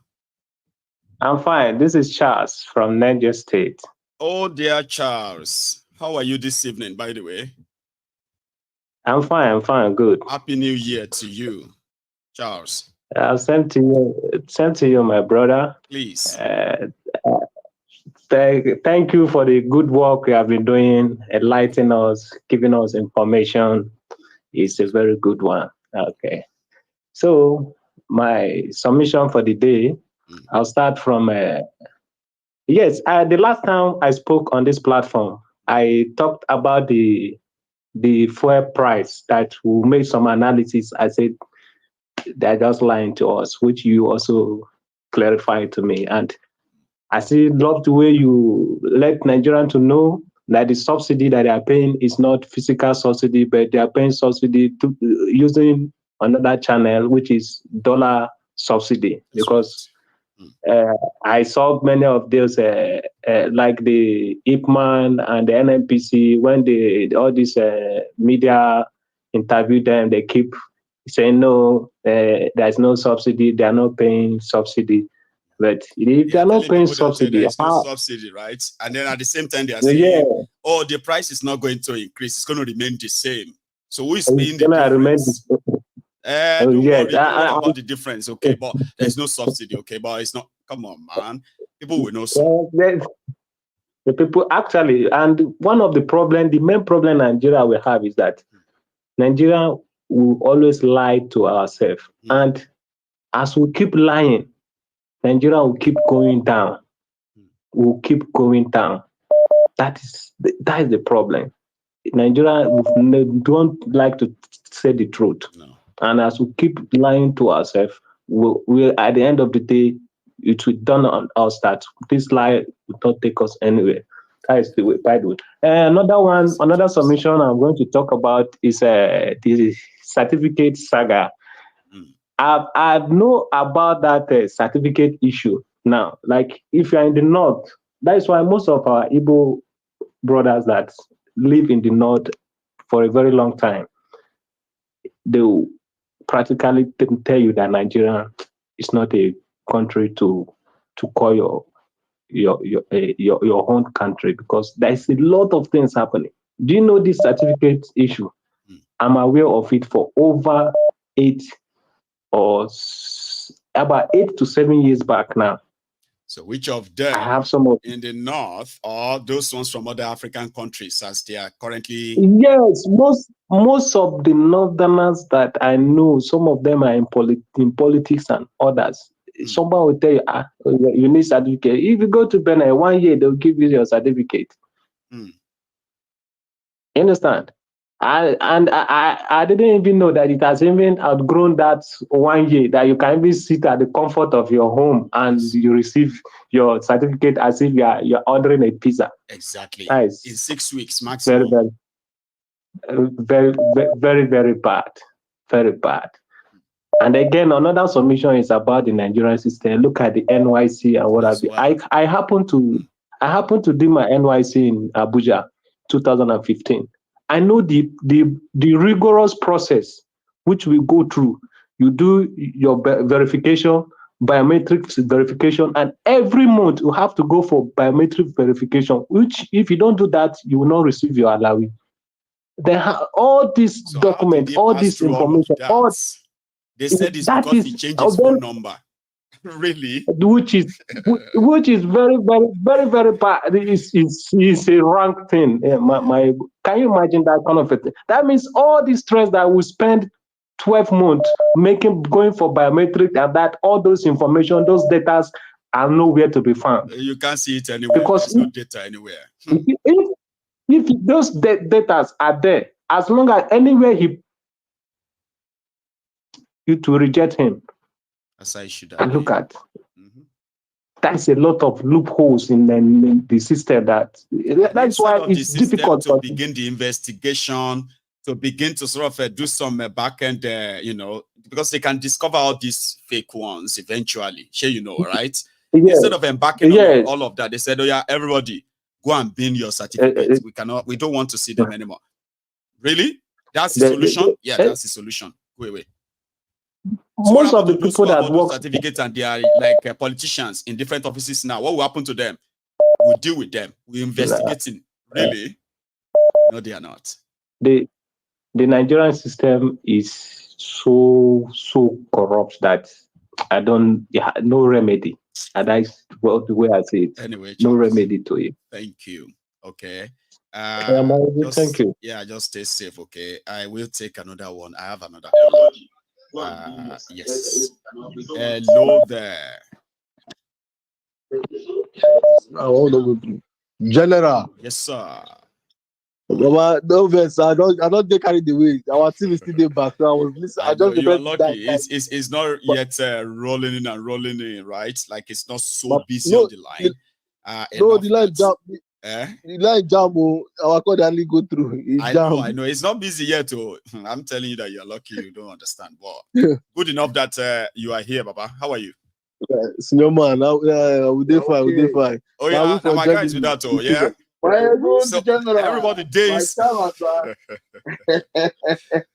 Love from Germany, Germany, boss. Nice one. I get you. Thank you, man. Thank you, guys. So take it one by one again, right? Yeah, no man. So who is starting? Na me. Now you go. You get where I want.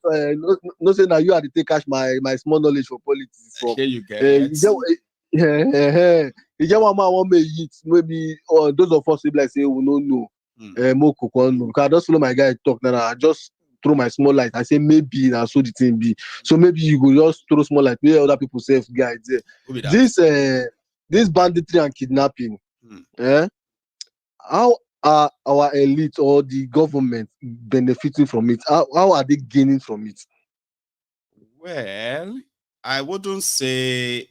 I mean, in the context of how you ask the question, okay, it's going to be like all of them. But we will say, among other crimes that all of them are involved in, like money laundering, drug trafficking, and all those things, they kind of get all their money from, right? Some of them are also involved in gun running. Okay, so how are they benefiting from it? Just supply, bro. Supply.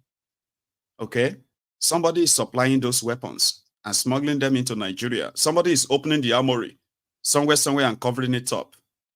And these are multi-million dollars, if not billion dollars enterprise. Weapons.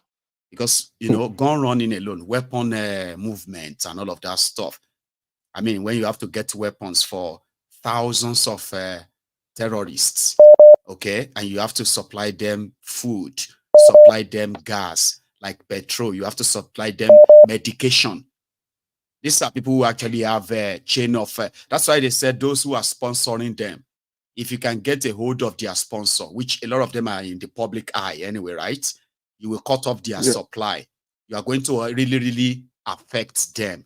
So where your question now talks about how are the elites benefiting, I can say these guys are there, these terrorists, because you know something, somebody said, if you see these terrorists, you will never believe that there are those who are collecting billions and billions from people in Nigeria. You can't see the money on them. When they are like, when you get to some of their camps, the money is not there. There are people who are handling that, bro. Right? There are people who are running those things there. They are watching me and you talk right now, and they are probably just like, what are you going to do about it? The only people who could do something about it are those who are trained and paid to detect them. Those ones are already compromised. So who are we going to turn to? Just think about that. We'll go now to shut down the country now. You get so the money where they go into ransom payments, who they collect the money, who they move the money. And they know where these people are. That's the worst part of it. They know. They are giving them cash. They are giving them cash.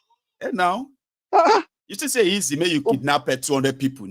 Oh yeah, go gather your guys, right? Go try kidnap 3 person at a go. So you won't move them all. But these ones will move 200 people, 300 people for hours, and there will be no detection. That should tell you all you need to know, bro.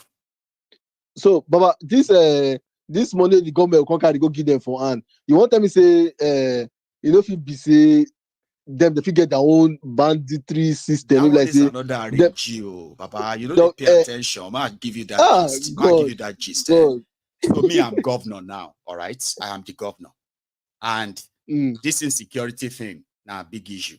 Okay. And what that has done for the criminal politicians is that it has given the governors blank check, especially in northern Nigeria. And the blank check is called security votes. Here you get. So if you're having problems, and a lot of people are hearing that you are taking 500 million, 600 million every month, even as poor as your state is, for security votes. So sometimes you might want to just, tell them that I just gave these terrorists 600 million naira to buy peace from my security vote money. Next time, don't ask me what I do with what do I do with my security vote money. Very easy way. Very you get easy. So if you can say, but what do you want him to do now? At least they release 1,500 people. I say, oh, that's true. Oh, that's true. Anyway, that's a good thing. That's Nigeria for you. Others have created the same scenario in other states in Nigeria. Okay. They are not even wise. This thing is very, very obvious. It's so easy. It's so obvious. You know what somebody told me about discovering those who actually are benefited from the 2023 elections, right? The judges, the electoral workers, and the rest of them. The security, the police, and the rest. You know what I mean? Like everybody will benefits. It will take less than 2 weeks' job, okay? And all you need to do is just take their bank statement, the bank account of their family, relatives, friends, and all of that you know around them, and begin to scrutinize. You will see where all the money for 2023 elections went. And that will give you the picture of all you need to know what role this person play and that person. But they won't do it because it's deliberate, prof. So thank you very much for Baba. God bless. I'm going to tell the guys that they should they should keep it tight. May everybody no grief for anybody for this year. If you know say this is not true, hold on to it. You get to let everybody tell you say what if what about say you the Chris now they see red, you tell me say what if it's blue, you the wine me. Shall you get May everybody open up. My eye don't realize that smoking go. And you get it's so important, Baba. Before they use your head too. Now the logo be that too. They say before they use me, I go use my head, bro. Take it easy, Baba is have a good one. So I have another caller. Somebody said I should start a comedy. No. This is not comedy. Life is not comedy. See, no go they make and look like say some people who they see politics as game. Politics is not game. It's real life shit, man. The African Wahala can back me up. How are you, sir? Man, my brother, I'm doing well. Have I spoken to you this year? No, Happy New Year, if I haven't. Happy New Year. Wow, Happy New Year. I'm actually taking my first phone. I think. Am I not? No. The second time phone calls. No, I think it's the second time. That's great. So good to hear from you, Baba. You too, my brother. Man, once again, thank you. Honestly, your presentation keeps getting better and better. Oh, thank you, man. Like it's really, really awesome what you're doing. Thank you for your sacrifices. Thank you for the works. Thanks, man. I just wanted to remind my fellow victims of a so-called country that we are all governments as individuals because we all provide everything that a government should provide for us. Everybody, literally everybody in Nigeria, except the politicians and their friends. Right. They are the only ones that benefit from Nigeria. Because the rest of us, you have to provide your own water, electricity, road, security, everything that you do in your life, you have to provide for yourself. And for those people that haven't had the opportunity to experience what it's like to have a real country's government provide for you, I hope you can understand that it's the duty of the government to provide a lot of these social services, basic amenities. But if you have to provide that for yourself, then why are you still proud of claiming, oh, I'm a Nigerian, oh, I love my country, oh, why? I just don't get it. So people need to get to that point where they understand that Nigeria does nothing for you. If anything, you do everything for Nigeria, and Nigeria is constantly crashing it. Yeah. So thank you. That's all I wanted to say this evening. You, the African Wahala. You've got fans, you know that. A lot of people admire the, every time you come on here, and I do appreciate all of you, the contribution to this platform, which actually makes us who we are. God bless you. The African Wahala. Yes, sir. Thank you. One, sir, okay. So I have another caller, but I'm going to tell my caller to hang on. Some of you who just saw you saw a few images on your screen just a moment ago, right? Now, this is what the Akwa Ibom state government built with the public fund. 32.3 billion naira was spent on this edifice. So that the Akwa Ibom, one of the most mismanaged states in Nigeria, also one of the states with the highest number of the poor people in Nigeria. It's oil producing state. So the states with also one of the highest unemployment rates in Nigeria. They were not supposed to be poor. They were not supposed to be unemployed. But because of mismanagement and corruption, which is the bane everywhere in Nigeria anyway, that state spent 32.3 billion to build that edifice so that people could go in there to go and pray for jobs, to go inside that place, to go and pray for good government. Some of them will kill me because to them, this is me attacking Christianity. That politicians use public fund to build mosque, to build churches, so that all of you can go inside and begin to pray for good government, pray for jobs, and not to say una de mad. Prince Jejeman, can you tell them? My Tukaro Mike. The Prince. Happy New Year, Baba. We are representing IPOB for life, Baba. For life, the Prince. Respect. Well done. Thank you. Yeah, Tukano Mike is stronger than any armored car put together. Any fighter jet put together, any atomic energy. Yeah, freedom is sure, Baba. I've bought my Biafra must go back. That's what I want to let you know. I bought my Biafra must go. And you know why I'm laughing, so, Prince Jejema, right? So because I say because of this now, some people go say I be enemy of Christian. Because I tell them say they don't use public fund to build church, right? So I can say people go talk say they're not mad. You know what people are saying? They're like, no, we not go agree with you on that one because now you tell us say we not agree this year. I'm seeing something here. You know why would you? Anyway, the Prince. Go on. Baba, we leave people where they do comedy. They don't say live now. They talk about this is live, real life issue, man. I know. We leave comedy out of it for now, Baba. You see, we have one security expert on our program today. Oh yeah. You see that man you showed us that was Colonel Jallo or something. That's his name. He was babbling. You know that during Buhari era, he was supporting.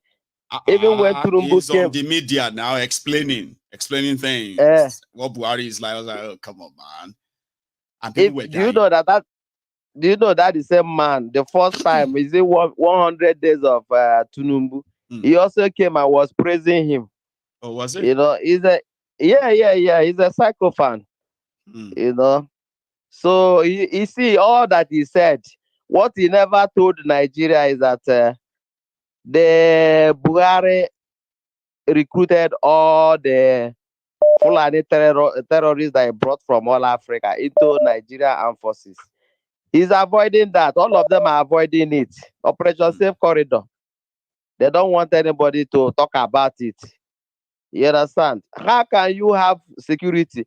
All the intel, no country can share any intel with Nigeria. With terrorists in their armed forces.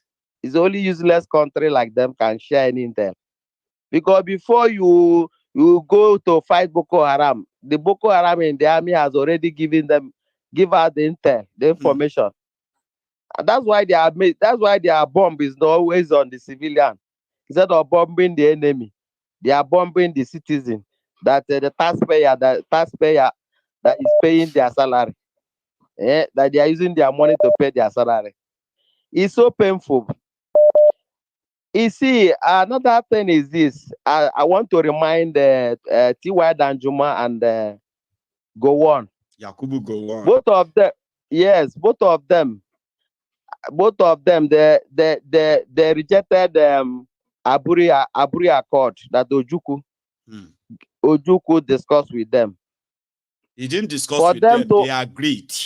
All of them agreed in Aburi, Ghana. They signed it. They said, okay, may everybody go back to their region and run their regions independently and all of that stuff. And he got back to Nigeria and they told him, are you mad? Are you actually mad? Like, did you actually sign that?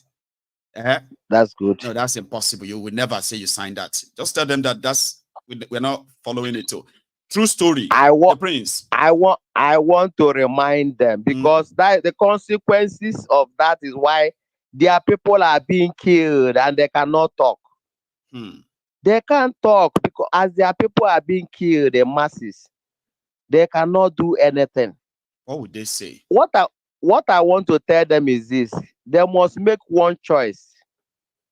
Is either they focus on the oil well, is either they focus on the oil well in Biafra land, which is their loot, or they now stand up to fight for their freedom, total freedom, as a Biafra Nandekano and IPOB is fighting, and or they choose death. Is this three things they must choose one, because one, and it's only the hard way, because they have rejected the soft way, which is to take confederation, and they by now would have gone far, would have gone very, very far. All part of Nigeria to local government will have their own local security, and this killing, this massacring won't be happening because before anybody comes into your space, you have smelled the rat from afar. Do you understand me? And they are keeping quiet because of what you just said. They are benefiting on the security vote. Yes, now. You know, the lion will collect the main chunk. Then the crumbs that will fall to the table. That's what the people like this always look out for. And they are the ones they push to the media to go and explain to people. Go and explain to them what we are doing. Go and tell them that we are working at gun. In fact, we just received some weapons now. We're going to use that web story. Those are the jobs of these ones. What I want to tell T.Y. Danjuma and go on. They are alive to feel that God kept them alive so that they can be seeing this. Tinubu and federal government of Nigeria cannot come for their aid because Tinubu told you where the Fulani stop. That's where it's going to continue. The Buhari herdsmen terrorists. That is what is signed. And for that reason, he cannot go against the Fulani agenda of Ruga that gave him the power. So if they are killing you, you're on your own.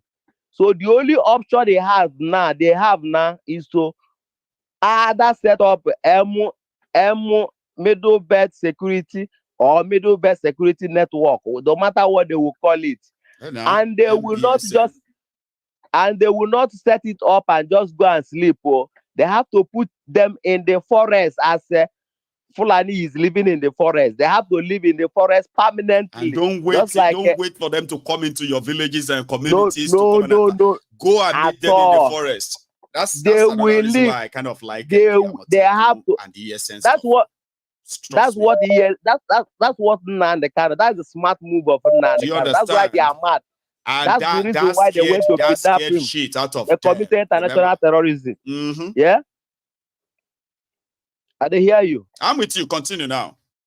I said that's the reason why they went out, you know, forfeit all the shame, put the shame back behind them, put the shame of terrorism behind, and went far as going internationally to commit Fulani, to commit their terrorism. Apart from the one they are committing in Nigeria with all their terrorist group. Are you getting me? So T.Y. Danjuma, for the life of his people, if he creates his own ESN, the Middle Belt Security Network, they will live in the forest, because if you want to catch monkey, you must behave like monkey. You must live like monkey. Fulanis, they are the master of the forest. If you want to barricade them in time, you must master the forest.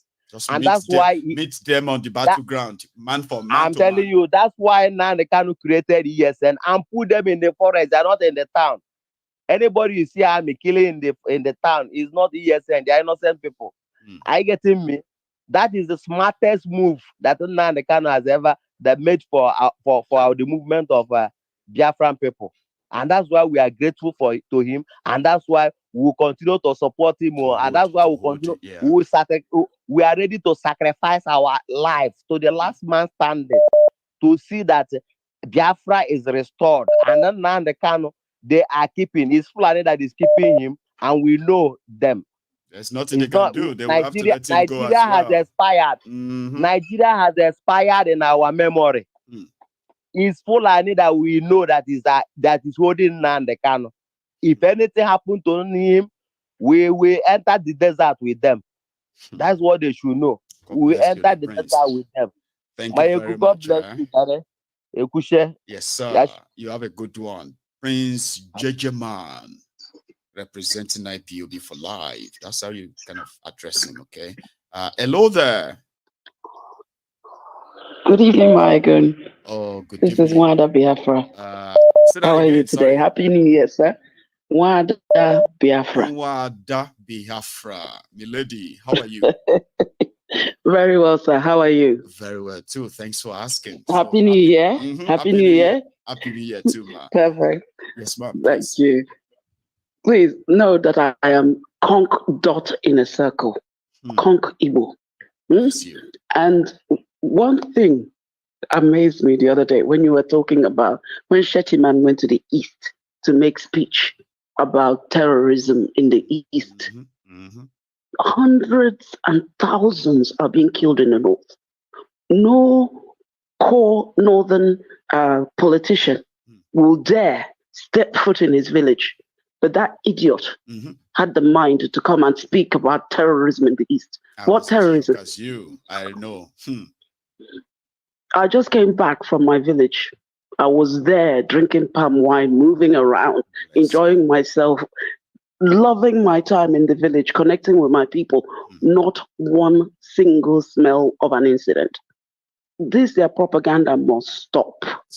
Any Igbo person, any person from the Southeast that believes for 1 second anything that comes out of the mouth of those idiots need to have their brains washed out. You can say that again. We are peaceful people. Our land is peaceful.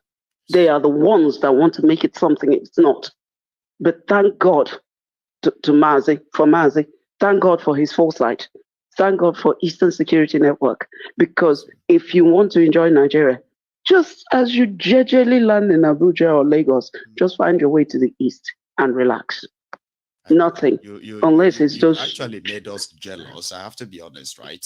Apart from the fact that I was personally, right? I was personally happy that this young generation and all of them, including the older ones, are beginning to demystify those stereotyping that, like you said, they want the world to see. All right. But something inside me was like, if Nigeria was good now, I was supposed to probably be part of those people going there to cover that, because this looks so fun, and it must be really fun, right? Yes. And for a see, do you know that up till now there is no single incident of any kind of crime reported in the eastern part of Nigeria since the 28th of December to this point?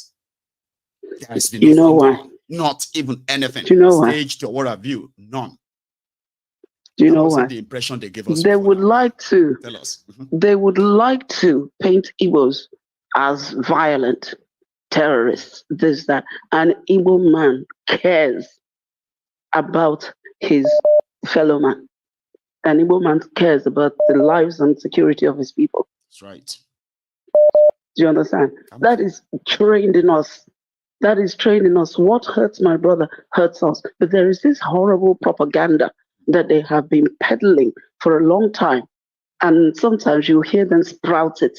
Igbos don't care about themselves. It's a lie. Oh. That's another one. It's a very big lie that they like to propagate. But the issue with that lie is that a lot of people, give a dog a bad name and then hang it with it. But for the Igbos now, I hope that this is the beginning of a renaissance, because Nnamdi Kanu started it. Told me, ma'am, right? They said before now, talking about all this stereotyping, all this paid paid painted pictures of Igbo land, make people feel like it's this and it's all that. They said that people who, especially this young generation, they said one of the problems that the Igbos seems to be having with a lot of people now is that the Igbos are beginning to respond. Before, they would just be like, okay, that's fine. If you called us, okay, that's right. But now there are people are kind of responding back, and they are pushing back. It's not going down well with people who are used to bashing the Igbos and believing it. Exactly. You believe that too? Exactly. This generation is not giving it to everybody. They don't want to accept what you just said about there. One thing. Yeah, go on. One thing you do, and you will see renaissance. You'll see what will happen to Igbo land. If they make a mistake and open a seaport, be it on the Niger River, be it Calabar, be it Port Harcourt, if they make mistake, and they know, they do. The entrepreneurship of the Igbo is known worldwide. That's right. It is known. You go to anywhere in the world, you don't find an Igbo. My friend, turn around and leave. There's no business there. Yes, sir. It's an unwritten code. I know. The day I realized that, I was like, oh, that makes sense. Because most of the time, you will see the Igbos in the remotest part of anywhere. And what would you do as an Igbo man there? Is either set up a small business that is serving that community in a particular area that you cannot not see that. So if you get to a place and you're like, there is no Igbo, are you sure? You better leave. My dear, you better leave. And this is why they want to create that propaganda. Because the same Igbo person in this southeast that is a problem, that is this, cannot run this, cannot run that, is still the same Igbo person. When they go to any part of Africa, any part of Europe, any part of the world, they excel. They do. So, my friend, why is the raw material, is it not the same raw material? That when you piece it in a Nigerian space, you want to paint it somehow. But the minute it leaves that space and goes outside, it becomes something excellent, something to be emulated. No, when I registered my daughter, because I skipped between the two countries, I'm one of those hard-headed Nigerians that refuse, or hard-headed Biafrans that refuse. You are the type of I spent so months here, I spent so months there. Really? That is me, sir. That is me. When I went to register my child in school in England, they asked me for her ethnicity. And when I took Nigerian, they actually had specific Nigerian, and then they wanted to know if you were Igbo or Yoruba. Do you know why, sir? Why, sir? Why, ma'am? Sorry. Because when it comes to educational attainment in the UK, number one are the Igbos, number two are the Yorubas, number three are the Chinese. And that's a fact I can attest to. Go and check it. You understand? So whatever it is that Nigeria is doing, whatever it is they're doing amongst themselves, they should carry on. I know for a fact loss. You know what somebody it told is their me? loss. Yeah, you know what somebody told me that if not because of an unfortunateness of these creatures, right? Nigeria, the trade between the between the West and the East, the volume of trade there is the highest in the entire West African region, beyond Nigeria, right? But that axis continue to suffer the real attention, infrastructural development and attention towards that, right? Intentionally. Yes, and like you said, it should continue. One of these days, right? A lot of Igbos who need to run their business through this singular port they have right now. And you know why I believe that? Do you know that you can actually book Ethiopian airline from the UK straight to Enugu now without going to Lagos or Abuja anymore? Of course. Internationally. Of course. Yeah. You know you must anyway. Yeah. So that I always fly to Port Harcourt. If that is developed and more airlines begin to fly that route, and another seaport is right there somewhere close, you are right. It will be the loss of Nigeria, and I hope they know. They know, my good, they know. They know. I don't know where I read today that there is some sort of brewing plans to try and tax mansions. Yes. Igbo mansions. It was they're already Tinubu. Exactly. And then you think about it, this high price of cement, who are they putting that tax on? Because cement price is only artificially inflated. Because that is the raw building materials. Who are the people that are actually going around the world building, if not the Igbos and the Yorubas? Yes, constructing the true federal Nigerian citizen for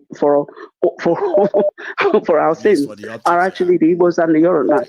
Yes, because everywhere you go to Jos, you see what they develop. You go to Lagos, see what they develop. Abuja, which city in this Nigeria? Can you put hands and you will not see them? Yes, right. You are right. Where will you not see the Southerners working? If you're targeting taxes, who are you targeting? Nobody the Southerners. The banking system, rubbish. If you put your money in the bank in the South, you will pay interest. They will charge you to put your money in the bank. That's right. In the South. But if you put your money in the North, same bank, put it in the North, they will not charge you. That's nice. So the same deposit. So check it, sir. If you think I'm wrong, the same deposit you make in the South, you will pay tax on that. You will be charged for depositing your money in the South. And all that, they are only limited to the Yes, South. sir. Is that what you are saying? Like, yes, sir. Wow. Yes, sir. That's exactly what I'm saying. But if you make those same deposits in Kano, you make them in Kaduna, you make them in Sokoto, you will not pay, and the banks are well aware of that. What are you doing?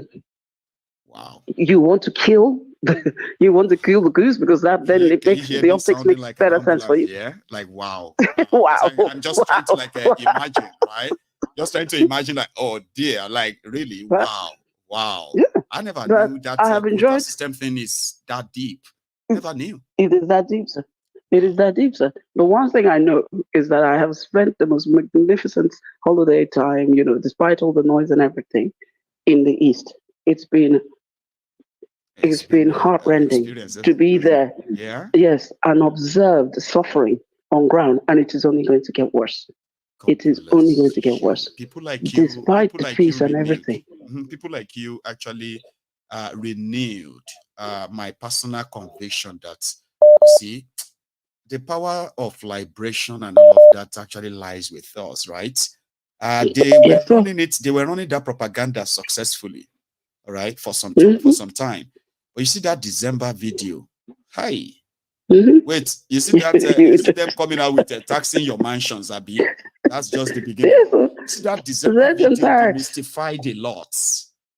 Yes. So many people have no idea what all the Igbos who went home that Christmas, December, and all of that, and shared that experience. All those young people, they have no idea what they have done. Just give it time. They demystified all the 8 years lie of APC in a space of a few days. Man. Yes, to put the full final stop on that their nonsense. If any of them feel say they be man, any of the northern governors feel say they be man, make them go to their villages for the holidays. They dare not. As far as they go, all of them are in Abuja. bar none. All their governors, representatives, and everything, they're in Abuja. The number of Hausa families or Fulani families that are now jackpot to the UK, jackpot to the UK, is the thing. You're not seeing it. A lot of people are not seeing it. But if you look down, you will see them. People who can afford to put their children in schools in Nigeria where they're paying £1,000 per term are bringing their families out of Nigeria to go to London, to go to safer climes, because the kidnapping, because the insecurity, because of the environment that they have created. And like Nnamdi Kanu said, Akanshiha Gabahono. I will translate it for you. It means that your hand where you use to wipe your shitty ass will enter your mouth. So that thing that they did by empowering terrorism has meant that they cannot go to their ancestral home, and they cannot stay in Abuja, and the children cannot stay in Nigeria now. Their children are the first casualties. Their families are the first casualties, because those guys that they empowered, if they born you well as a terrorist, cross the Niger River to say you want to maraud in the southeast, if they born you well, why? This goes without saying now. But if you want to enjoy yourself, thank you. You stay in the north. I know. I could listen to you. You could. I know we could carry on forever. But I am very happy I got through to you. You and I have actually been talking for nearly 15 minutes, right? And if are you serious? I am so sorry. No, don't be. I am so sorry. I did not mean to take up your time. Seriously, that's how it felt like. So thank you. I'm so happy. So glad to. Well, I will raise one jar of palm wine for you, Michael, for this season. I hope it's the one that actually brought back from the village. You probably the one I collected at the foot of the palm tree, Michael, the best one. Bless you, the correct one. So I appreciate that, village. So you have a good one. Thank you, sir. And yeah, thank you, sir. Well, good night. Beautiful. Bye-bye. And one thing about where people are no longer driven by the propaganda, the fear that Nigerian system continue to spend on. It kind of gladdens my own heart, by the way, when people say, forget that we've seen through the lies. We've actually experienced that all these were cooked. And I want it to continue that way, seriously. It has to, because you might not know the generations you are actually helping. Sorry, my caller, for keeping you there. Can you hear me still? I'm here. I'm here. Thank you so much. They say, do be careful what you do. You don't know who's watching you. The generations are watching us. We must stand. We must stand. Thanks a lot. You have a good one. Thank you, Maggie. You have a good one. So that's the lady Umar Ada Biafra. You can tell, if we have to kind of identify identify everybody with their worth, she will be a title holder, the first daughter, or something. So it's a pleasure. Now, I kind of have another caller on the line, and I hope I got you connected. Can you hear me? Yeah, I can hear you. Oh, bless you. Good evening, sir. How are you? I'm okay. And I hope you might need to meet. Yeah, I'm hearing you. You might need to mute the broadcast, okay? That's a bit delayed. So yeah, I'm hearing you. Do you hear that? Yeah. I'm hearing you. I know you're hearing me, but you might need to mute the broadcast, okay? Okay. Yeah, so it's already muted. Yes, now. Okay. So please. Okay, my good general. Happy New Year. Same to you. Happy New Year, sir. I'm Mr. Ojo from Basel. Did you say OJ? Ojo. Oh, it's Ojo. Ojo from Basel. Last time we spoke last year. This is New Year now. Remember, that's what I'm trying to remember now. But I would have pronounced that as Ojo, but Ojo. Now that Ojo, you're right. Now Ojo is the same thing. Ojo and Ojo is the same thing.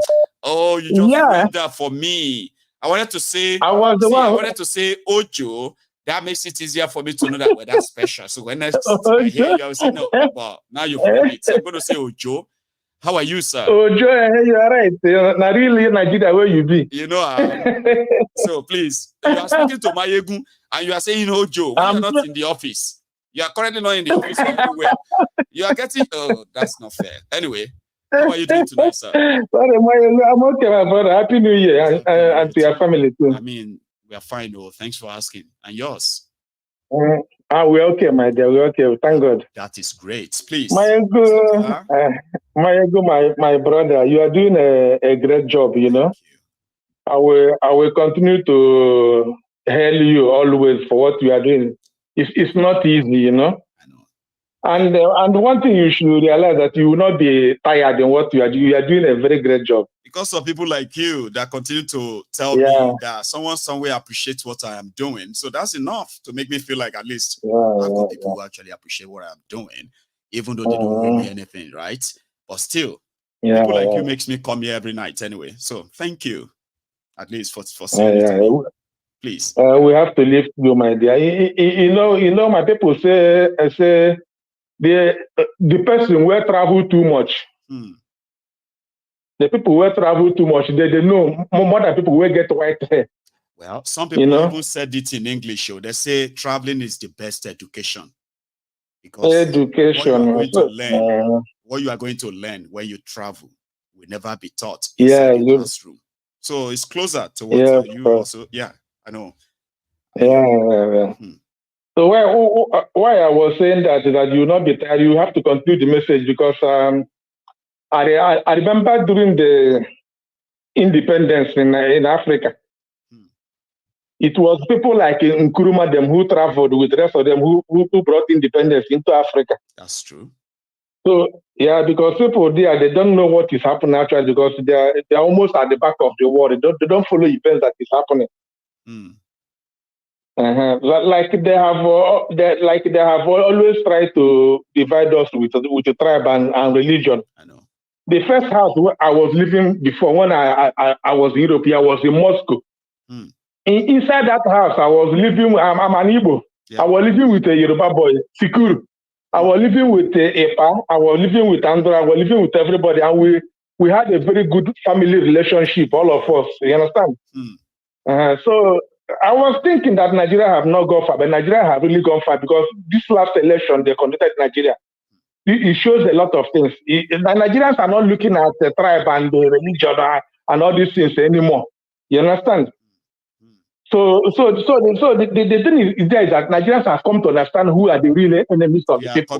They are coming around to understand, though. You're right. They have understood it. And if not how they read the election, Nigeria will have dealt with PDP and APC in Nigeria. That would have been the end of their political life. That is also true. Yeah. Yeah. Before they messed it up the way they did. But we are still here. We are not dead. But the events in Nigeria are happening actually. This killing everywhere is business. It's business. Like somebody asked you a question there. I love the way you tackle that question and the way you answer that question. It was perfect. Because some people are getting from this terrorism. People are supplying food. People are supplying medicine. People are supplying weapons and all these things. But to my greatest surprise, how can this be happening in this Nigeria of our own country? I know. Unimaginable. Those things happening there, it doesn't give us... Growing up, there were some things they told us. If you see a soldier, they say one Nigerian soldier is like 1,000 civilian. So which means all of you are not soldiers. And you see soldier, to the point that I always believe that a soldier cannot even be... Do you know something? I actually used to believe as a kid that when they shoot a soldier cannot die. As a kid. Exactly. Because I have seen soldiers who collected gun from policeman. And soldier collected gun. You will see the toughest tout, strong-headed tout. Once they see soldier, they will pick race. So to me, as a growing up boy, right, I always felt like a soldier is like, it's like somebody will say, if anybody they misbehave in that place, once they say soldier here, everybody must behave. Until I see soldier, until I saw a soldier. Soldier, not more than woman, you know. You get up. Until I saw a policeman, a soldier, policeman, where they hug vigilante, we rescue him from kidnapper. I say it's over, it's finished. You are on your own, everybody's on his own. No? Let's be honest, too. Gone are the days that you say, thank God, soldiers are here. Where?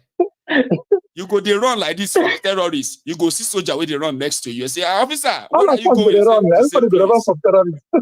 But that never used to be like that. You know that now. It never used to be like that. Yeah, of course. So it's not. Go on. Mm-hmm. It's not normal. The country they are building will in the end cut all of us off. Just like you said that these children here now, what are they going to be in 22 years' time? See? Or 25, 30 years' time? Everybody will be the victim of this shit. Don't think you are safe, because all of us now, this time you are talking about, we are going back to Nigeria. Because we cannot live in Europe here forever. Are we going to live in Gambia or Ghana? So we cannot go home again. You live here till you are 80. Then they kidnap 80-year-old people. They get pride. Imagine. Too. So whether we like it or not, eventually we are going to meet it there. So why not use this moment to continue to remind everybody? Maybe everybody will understand and we can stop this calamity before it gets to that year. That's what we are doing now. You know that, Ojo? Exactly. Exactly. But I wish the people in Nigeria can get this message. You understand? That is my fear, that the people in Nigeria are not getting this message. Some minutes ago here, you were showing a building costing about 3 to 5 billion, where people want to go and pray. That money, it can't be enough to build a factory to employ people. 32 billion. That's a church. There is a church here in Switzerland, here in Basel, here. At a point here, people don't attend the church again because there's no money coming in the church. And they have to pay for the water.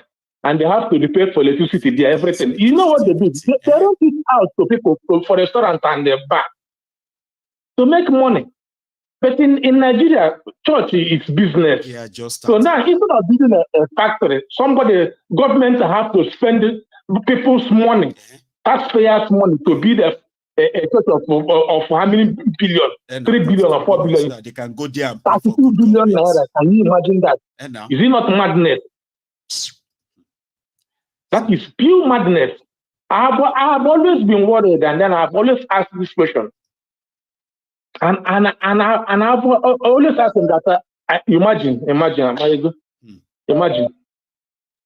This will build about 2 or 3 factories to employ people. And people are going there to go and pray. One Igwe just shared 63 million naira to 63 youths in Igbo land. The news is out there now. I mean, do you know what that means in 10 to 15 years time? And he told them, he said he give them 10 years. So he want to see 63 millionaires in 10 years. Even if all the 63 no go be the multimillionaires, right?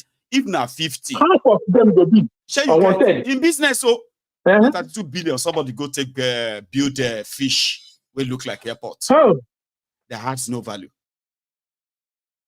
So sometimes I wonder what is wrong with us. So who do us this thing? Now who do us this kind of thing? Today I was telling somebody, my dear brother, I will prefer a Jesus that look like me.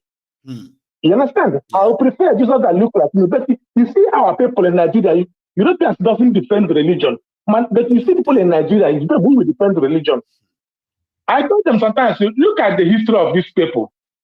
If they could have conquered us into slavery with prayers, they should have done that than coming to Africa to kidnap everybody, people and see people. Captured by prayers. Now guns and powder and everything. But look at the people captured. Now we call they use prayer to fight war. Well, it's a long shot. How can you use prayer to fight the war? Baba? Ojo, no. Thank you so much. My brother. My dear, thank you so much. It's my pleasure talking to you every time. Sometimes when I'm feeling so bad, the line is always busy. I try to see that I will reach you. At least to cure myself, to heal my heart a little bit. So all these things gives me pain when I listen to you talking. What you are saying is real, and everybody knows it's real. But the question is, how can we change this? Because after the election, we thought we could have done something. I was here crying, sponsoring, giving money for people to go and vote, and then encourage them to take their PVC, and things are going to work. But in the end, now, I don't think there will even be another election in Nigeria again. I know. What are you going to tell them to go and vote again? Well, they are already encouraging Atiku to also come out and the rest of that. But I think events will decide where this is going to go. Ojo, Thank you so much once again, okay? Thank you so much. Yes, sir. Oda. God bless you, Baba. You take it easy, all right? Good night, sir.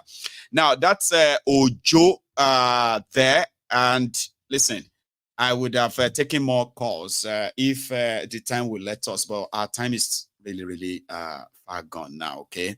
So thanks to everybody who is part of this tonight.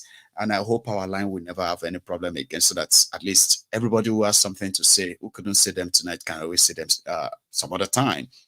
But to those of you who are still here, right, remember, like the broadcast, share the broadcast, subscribe to my channel, leave Facebook if they won't let you comment on my videos or even share them. Come on, go on to the YouTube. It's easier there. It's even fun there, by the way. And I wish I could be the one in the comment section and somebody else is talking there so I can engage with all of you in the comments, right?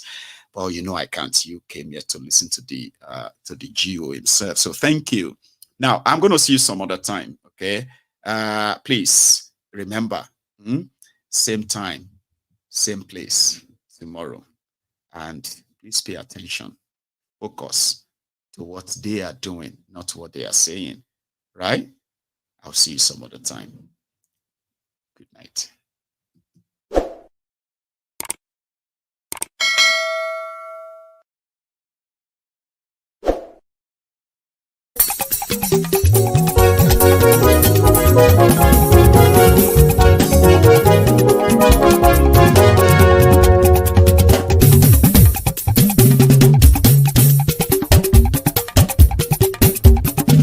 Mayegun làwa mọ̀ làmọ̀ tó dòdòdò. Mayegun dayari Mayegun number one. Mayegun làwa mọ̀ làmọ̀ tó dòdòdò. Mayegun dayari Mayegun number one. Mayegun ti dé o ọ̀rẹ́ ara ìlú. Mayegun dayari Mayegun number one. Lórí Facebook, lórí YouTube. Mayegun dayari Mayegun number one. Gbogbo bó ṣe ń lọ ni Mayegun já wa sí. Mayegun dayari Mayegun number one. Àṣírí ọ̀jẹ̀lú kì í bò níbẹ̀ o. Mayegun dayari Mayegun number one. Bó bá ṣe eré àní Mayegun máa wí. Mayegun dayari Mayegun number one. Ó sì tún ṣe eré wàá gbọ́ níbẹ̀ o. Mayegun dayari Mayegun number one. Mayegun dayari politico. Mayegun dayari Mayegun number one. Godfatherism kò sí lọ́rọ̀ Mayegun. Mayegun dayari Mayegun number one. Ẹ farabalẹ̀ sẹ́ o kẹgọ́rọ̀ lẹ́nu o. Mayegun dayari Mayegun number one. Àní Mayegun làwa mọ̀ tó dòdòdò. Mayegun dayari Mayegun number one.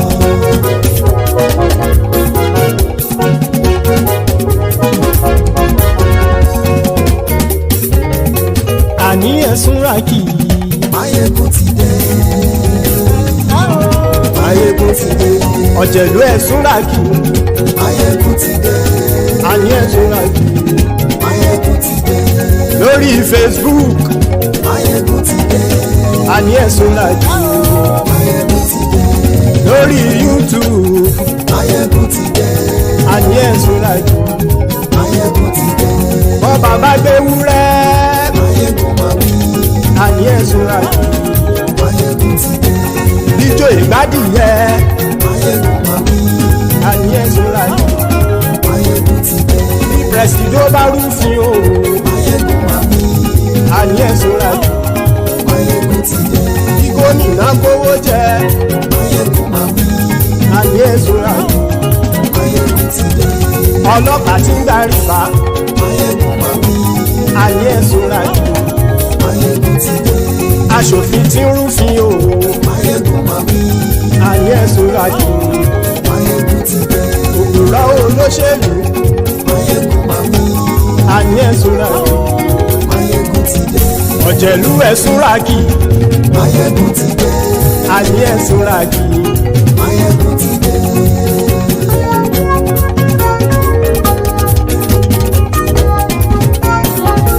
Mayegun ti dé. Gbogbo ọ̀jẹ̀lú ẹ̀sùn ràkì.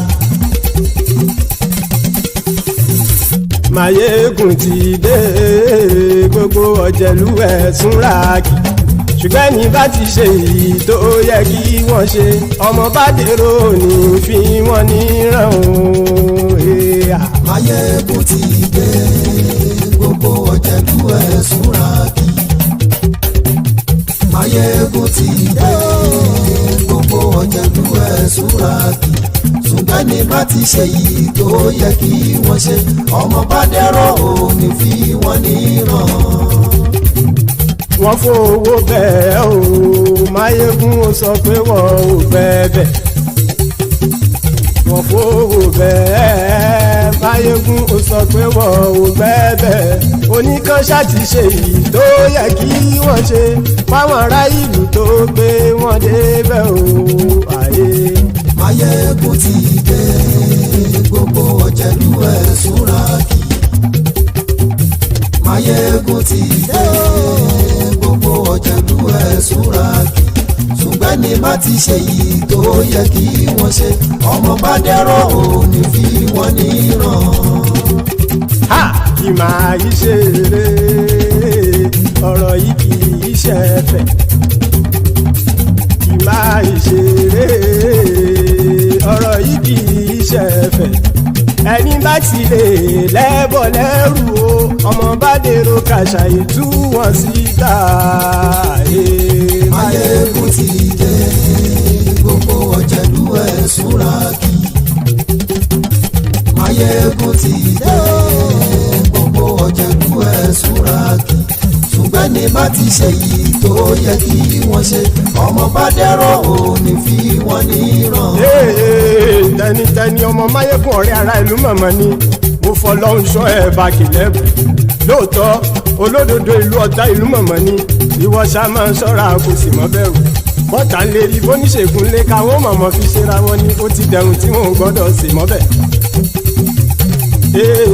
Èèpo ọ̀gọ̀ lọmọ bá dérò tàjẹ́ ò gbọ́dọ̀ jẹ́ ó ti jọba lórí abínú ẹni kò sì mọ́ fòyà àìsíwọ́lu ní ẹnìkẹ́ ìgbódì ẹyin lábàrá o ó kó ẹni tó bá dán o ákàmù.